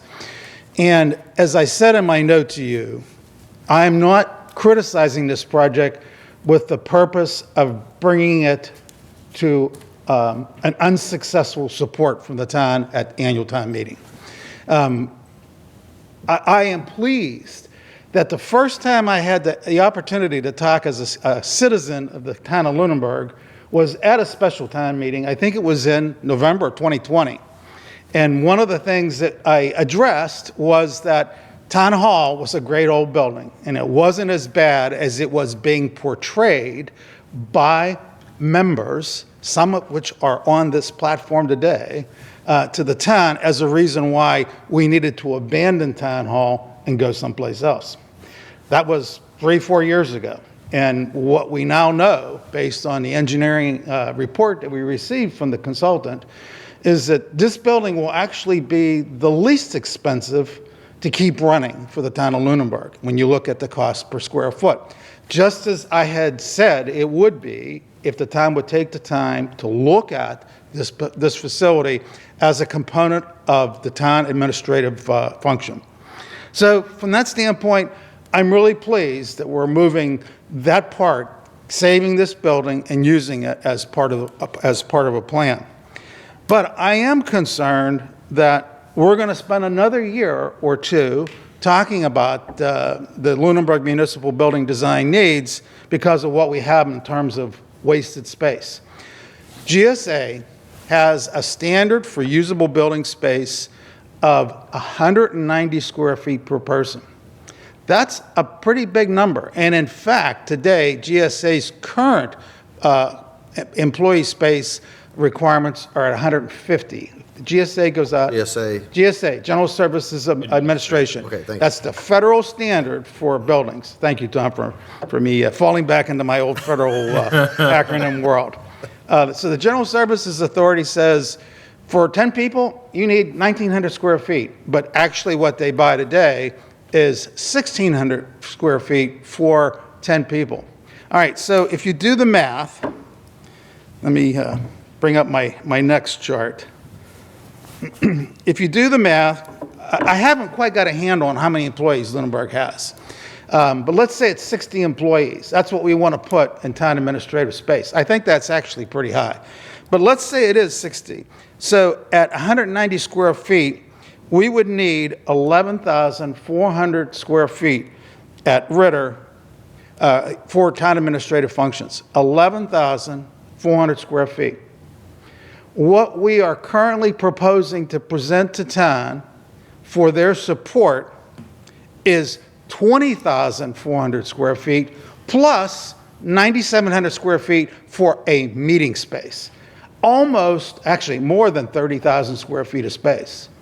And I think that the town is going to bite, they're not going to bite on that number. And I think that we really need to take a look at what we're proposing to do here. Now, if the GSA was actually going to buy the space for the town of Lunenburg, it wouldn't do it at 190 square feet. It would do it at 160 square feet. So now we're talking about procuring 9,600 square feet of space. In between Ritter and the new addition, once again, we have more than twice that square footage that we're proposing to present to the town to buy. I don't think they're going to do it. Okay, so let's go back. I'm going to go quickly here because I know it's late. Amanda, you brought up a great point about security. And with a building with the floor plan that's been laid out, in fact, this was my second point, poor flow from a standpoint of having little segregation between areas that should be very accessible to the public versus those that should be more private. That's the first step in terms of securing a facility. And the way the floor plan is today, I don't know how you would have a key card system to maintain access. You got two principal entryways into the building, one from School Street, one from Mass Avenue. Actually, you have three, because you also have one from Lancaster Avenue. So there was really no consideration given to that security issue. And you will have people roaming through, just like we have in this building here. Now, we're not going to go into a new building complex, I think, with the same kind of security approach that we've had here at Town Hall. I don't think anyone wants to do that. Tom, you touched on this one. We're going to have one of those in this building, and we're going to have one of those in the newly modified Ritter complex. And we're going to buy a new elevator for the new addition. I think that's insane. And I think it's a gross waste of taxpayer money. And I think that people, when they see that plan, are going to go, oh my God, I'm still going to have to get in my wheelchair and ride this thing up to the second floor or up to the second floor of a brand new building. In order to get to that spot, you'd have to use the chairlift. You may have to use the chairlift if you come into the school side entryway. And of course, the school has already said that they don't want to have traffic from their side of the building to the town administrator side of the building because of the students that they have in that complex. And then lastly, we're going to pay for, this is kind of linked back to the wasted space. We're going to pay for corridors because we decided to have the new addition linked to into the Ritter complex with these corridors. That's wasted space. I hate to say this, but the select board, I think, made the wrong decision with regards to adding PACs to this project, because while we have added PACs, to the floor plan, that was clearly out of scope for the architect. That was something that was not specifically addressed in the statement of work. If I was him, I would probably eat the time that I had to spend to lay out that space, because it leads a good, warm, happy feeling in the client's heart that maybe I'll get the big project, the design. But the end result of what he did was we now have 1,300 square feet in a basement that's undesignated for someone to use. Now, go back to my first point, wasted space. What's the standard that GSA would buy for us if we were asking them to acquire administrative space?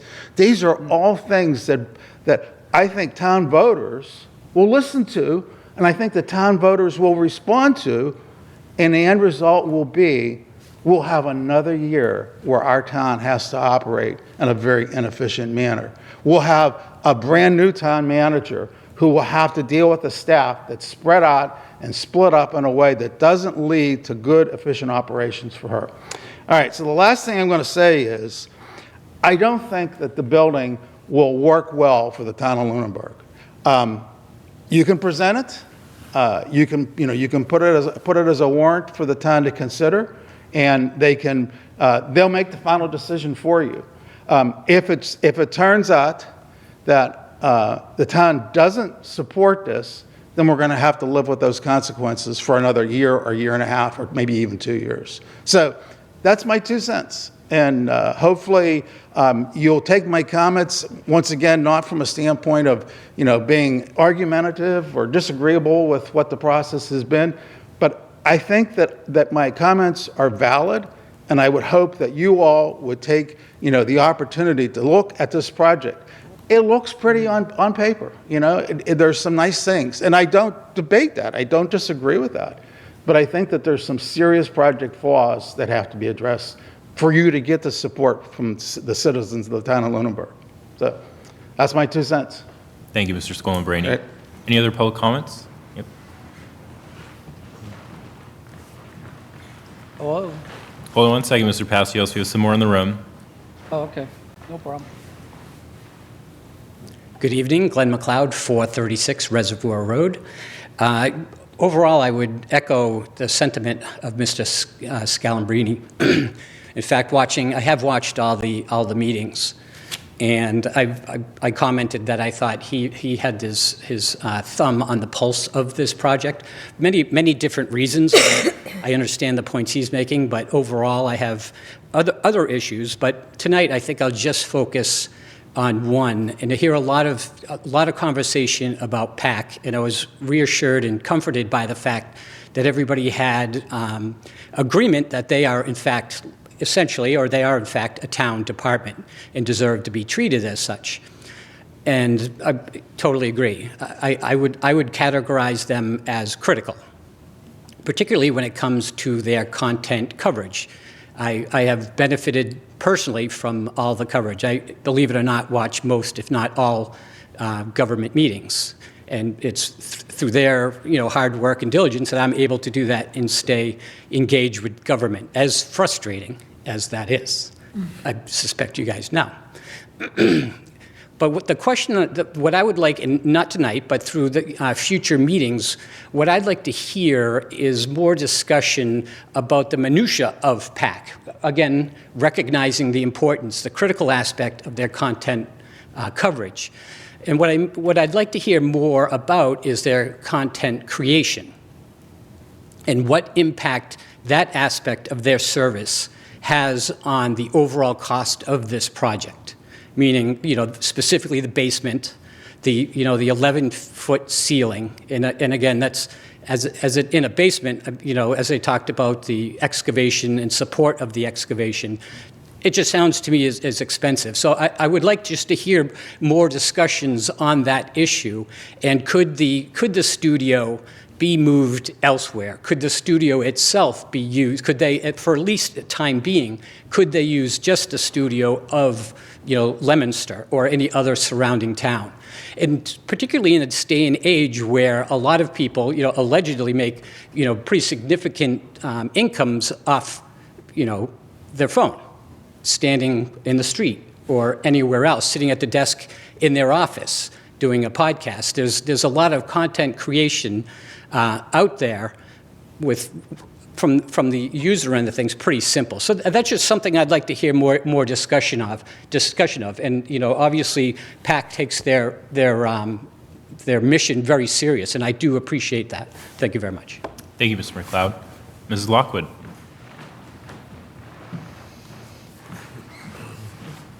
Good evening. Anna Lockwood, 91 Main Street.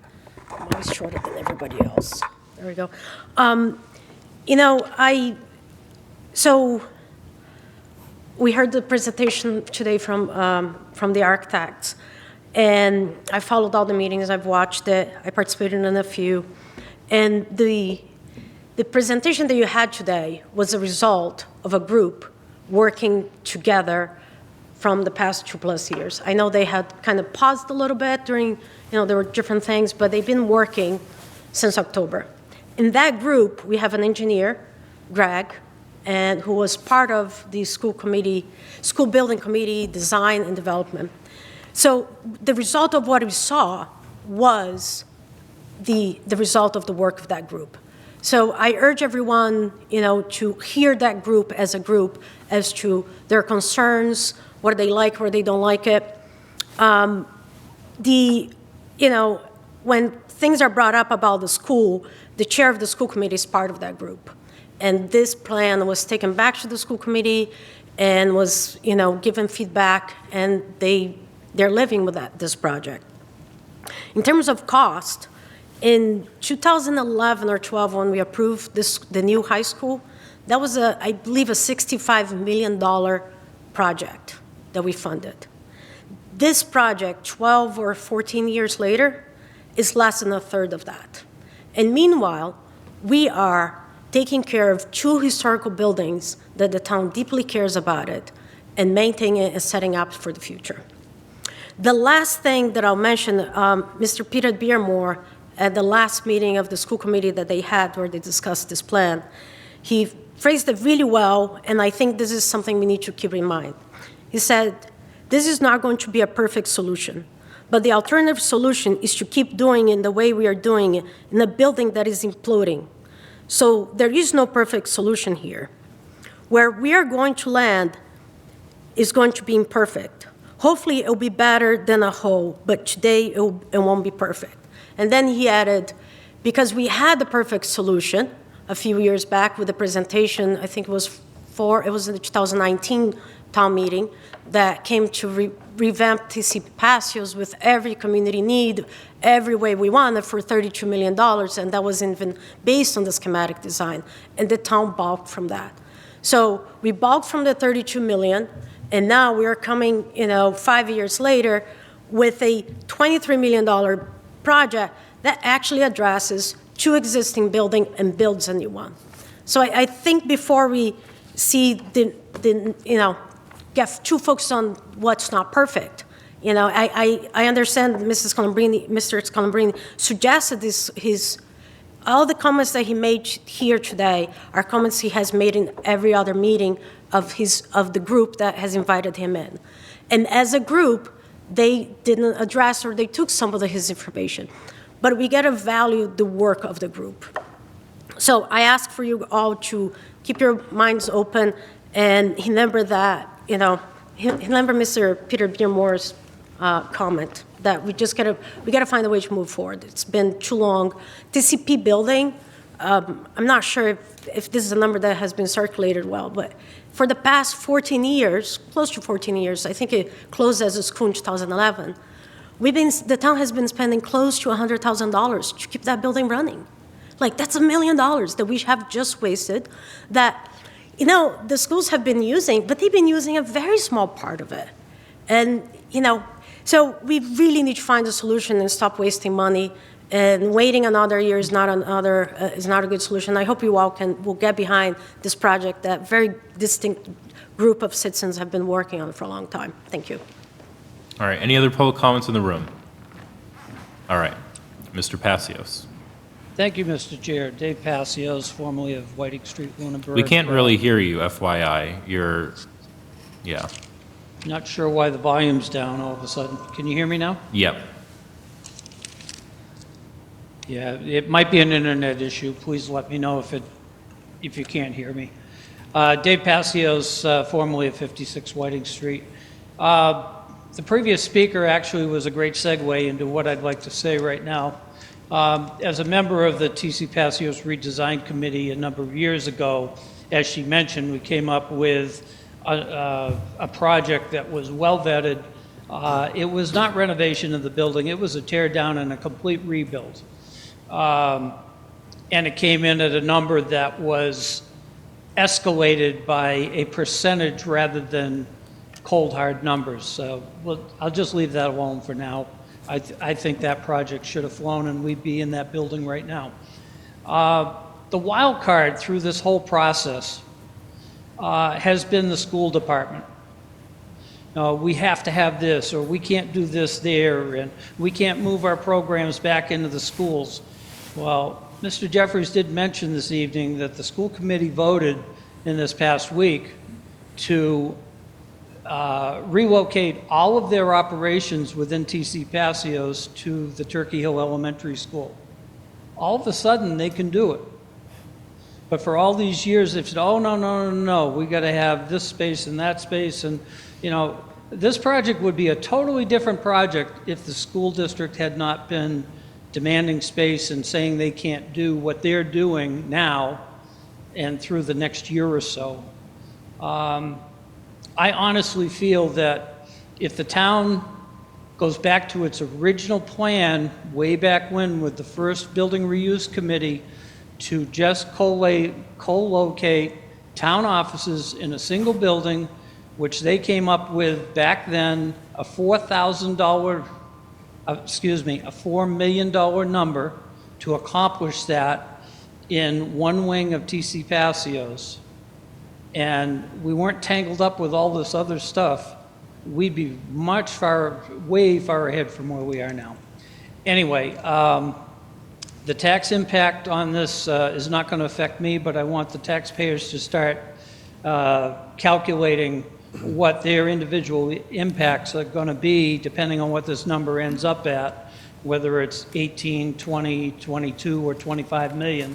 The numbers presented tonight are not the bottom of the numbers. They only go up from here. So on the Department of Local Services or Department of Revenue's website, if you Google tax impact calculator, there's a full-page calculator sheet that comes up. You select the town of Lunenburg, and you plug in the number that you want it to calculate that is going to be borrowed to accomplish this project. All I did for these purposes is put in $1 million, and then you can multiply it by the number of millions that it comes out to at the end of the day. So the average home in Lunenburg, according to DOR, presently is valued at $505,000. A $1 million increase in our taxes is $212 per million. That's very similar to the override last year because it was just under $1 million. So take that $212 and multiply it by whatever number you want to use. They said the project was going to be $15 million. Well, it isn't. It's a $23 million project.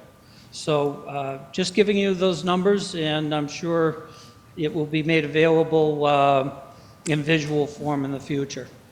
I think the project is as good as the one we had for TCP, but I think the dollar amount is just too high. Thank you. All right. Thank you, Mr. Passios.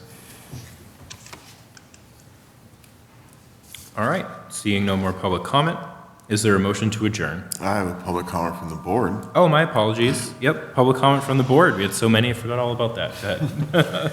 Yeah, so, in this process, and I want to respond to a couple of public comments, but I want to clarify some information. It is challenging trying to manage any process or be a part of any process that has so many, thank you for turning the volume in the room down.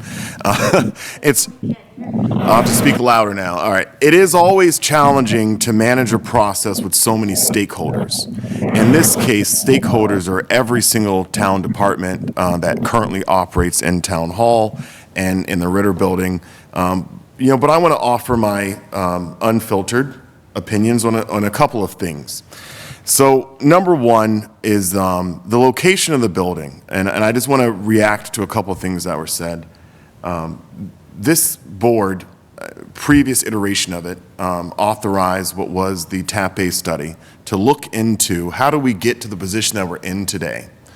The select board, in 2014 roughly, looked into what to do about a future town hall. And they authorized a study that was then funded by the town. And there were two studies, the Vertex and the TAP-A, what we needed to do to shore up the buildings and what are the potential options to leave. And one of the options presented was an expansion onto Ritter Building to the west side of the building. That was one option. Another option was the TC Passios building. That was another option. And at that time, and I think the third one maybe was 30 School Street, and reutilizing what was the old primary school.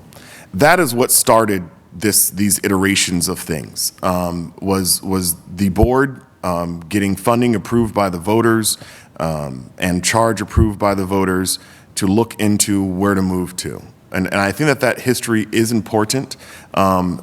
The comments that were made this evening by Mr. Scullin-Brini were all made in meetings. The Municipal Building Design Committee is comprised of members of the Finance Committee, a member from the Planning Board, a member from the School Committee, a member from the Select Board, and 3 citizens at large. We all heard the request from Mrs. Scullin-Brini to move the location of the building, and we unanimously voted that request down.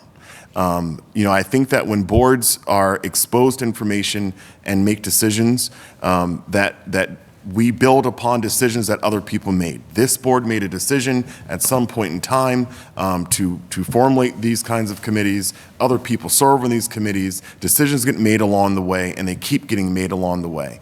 And what happens, and I've lived in Lunenburg long enough to see it, is that what happens is that when processes like this take time, I mean, we remember members at town hall and at town meetings saying, I need a full plan of what we're going to do with all our buildings before I vote on anything. I don't want to piecemeal it. And then you have the other side that says, I need to see the most cost-effective solution for building this building, and I don't need to see everything for everything. It's hard to keep everyone happy, but what we have to do is just march forward. I want to clarify some information. So the current footprint of the Town Hall and Ritter Building totals about 12,000 square feet. The total footprint of the new Town Hall as envisioned totals 10,000 square feet. I don't know where this number of 16,000 number came from, but it's just not accurate. It is less square footage than we currently occupy in Town Hall and the Ritter Building. The change, of course, is that we do have this room here, and we have 2 meeting rooms in the Ritter Building, and those will be replicated in a meeting house. But I just want to clarify that the footprint for the new Town Hall as presented is a little bit smaller than maybe what was stated tonight. I don't disagree with Mr. Passios' comments. I have found engaging with the school department throughout this process to be challenging, to say the least. The committee was not in favor of the ACE program being co-located, generally speaking, with a school function, 18 through 22-year-olds being located in an office building. There was a lot of pushback from the committee on why that was the request from the school department, on why there wasn't another location in a school to house that student body population. The resistance was strong that there simply wasn't the room, and that the person who managed that program was part of the district staff. Again, an operational decision that has a significant capital impact. And yet here we are 5 years later into this process, and now this lack of space that we've heard about, now everything's getting consolidated into Turkey Hill. And for the last 5 years, every conversation we've had related to this topic, it was off the table, not possible, including the school district.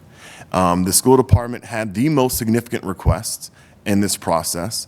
Even though we assessed that their needs were only 2,700 square feet, we still provided them a building of 6,500 square feet, and they're still saying it maybe isn't enough. It's really hard to fathom when you look at some of these square footages. I disagree with the use of the GSA table as Mr. Scullin-Brini proposed tonight. I think we use a different national standard table because we don't have those federal dollars that that seem to be disconnected from reality. But you know, all these products are challenging. I think that we all hear the concerns. We're never going to have a perfect answer to any of these solutions because we have to address multiple needs. But I'm confident that, you know, having an engineer on the committee, Mr. Roy, who's been a big part of a lot of things, has been helpful. Having Mr. Blatt, who has an engineering focus. Having Christina, who's a mom, who understands things from a really practical perspective. I think she offered some of the best insight into our committee, as well as other members of the Finance Committee, from the Planning Board. You know, our meetings as well were open to the general public, in which the public could participate at any time during the course of the meeting. And so I welcome the comments from members of the public, including Mr. Scullin-Brini. We certainly opened the doors and said that it was necessary for the APDC to be a part of the conversation. And as most people know, I have no problem with people having opinions that differ from mine. Freedom of speech is our first right. And through the ability of people being able to speak their mind and speak their piece respectfully, that we can get to a better result. I am sure that the solution that we have on the table today, while not perfect, is the most cost-effective answer to our problem that we're simply going to get. And we can fast forward years. We can try to find opportunities to shave off square footage. This product will never cost less than it cost this year. This is the most bang we're going to get for our buck. And every year that goes by, the square footage will have to decrease for the price to stay the same. And we expose ourselves to an energy code that changes dramatically from year to year, and a building code that lately has been changing pretty significantly from year to year as well. I expect a lot of conversation over the coming months to discuss this in depth, but certainly there's going to be difference of opinions, there's going to be opposition, and that's part of the process. Thank you. Any other public comments from the board? I just want to say that I look forward to the conversation, and now that this is kind of the plan, and it's been presented to the Municipal Building Committee yesterday, and to the Select Board tonight, and to the public. I look forward to the public and the staff here in town, both town and school staff, the general public. I really want to hear everybody's opinion as we go. It's a sizable investment, and I'd like to hear other people's perspective on it. And speaking about other people's perspective, I also, a totally different subject, we got emailed, we got presented to us several weeks ago, and we got emailed to us a bunch of questions from a citizen who I think represents lots of citizens. I'd like to see us discuss what, if anything, we're going to do with those questions. I think a lot of the questions, maybe not all of them, but a lot of them were pertinent, and even I would like to know the answer to some of those questions. So at a future time, I'd like to know what we're going to do with that. Yeah, they will be responded to. Okay. Yeah. What are we talking about? We're talking about the list of questions that was handed to you, actually, I believe, during that meeting that I wasn't here when you were chairing. That was then emailed to us. During a public comment, and then they were emailed to us 2 weeks, Yes. last week, I think. Yes. Okay. We'll respond as a board. Yeah, I'm tracking that. All right. Is there a motion to adjourn? So moved. Second. Any additional discussion? Those in favor say aye. Aye. Those opposed, no. It is 10:43, and the Select Board is adjourned. We will see you all next week. Thank you for joining us tonight.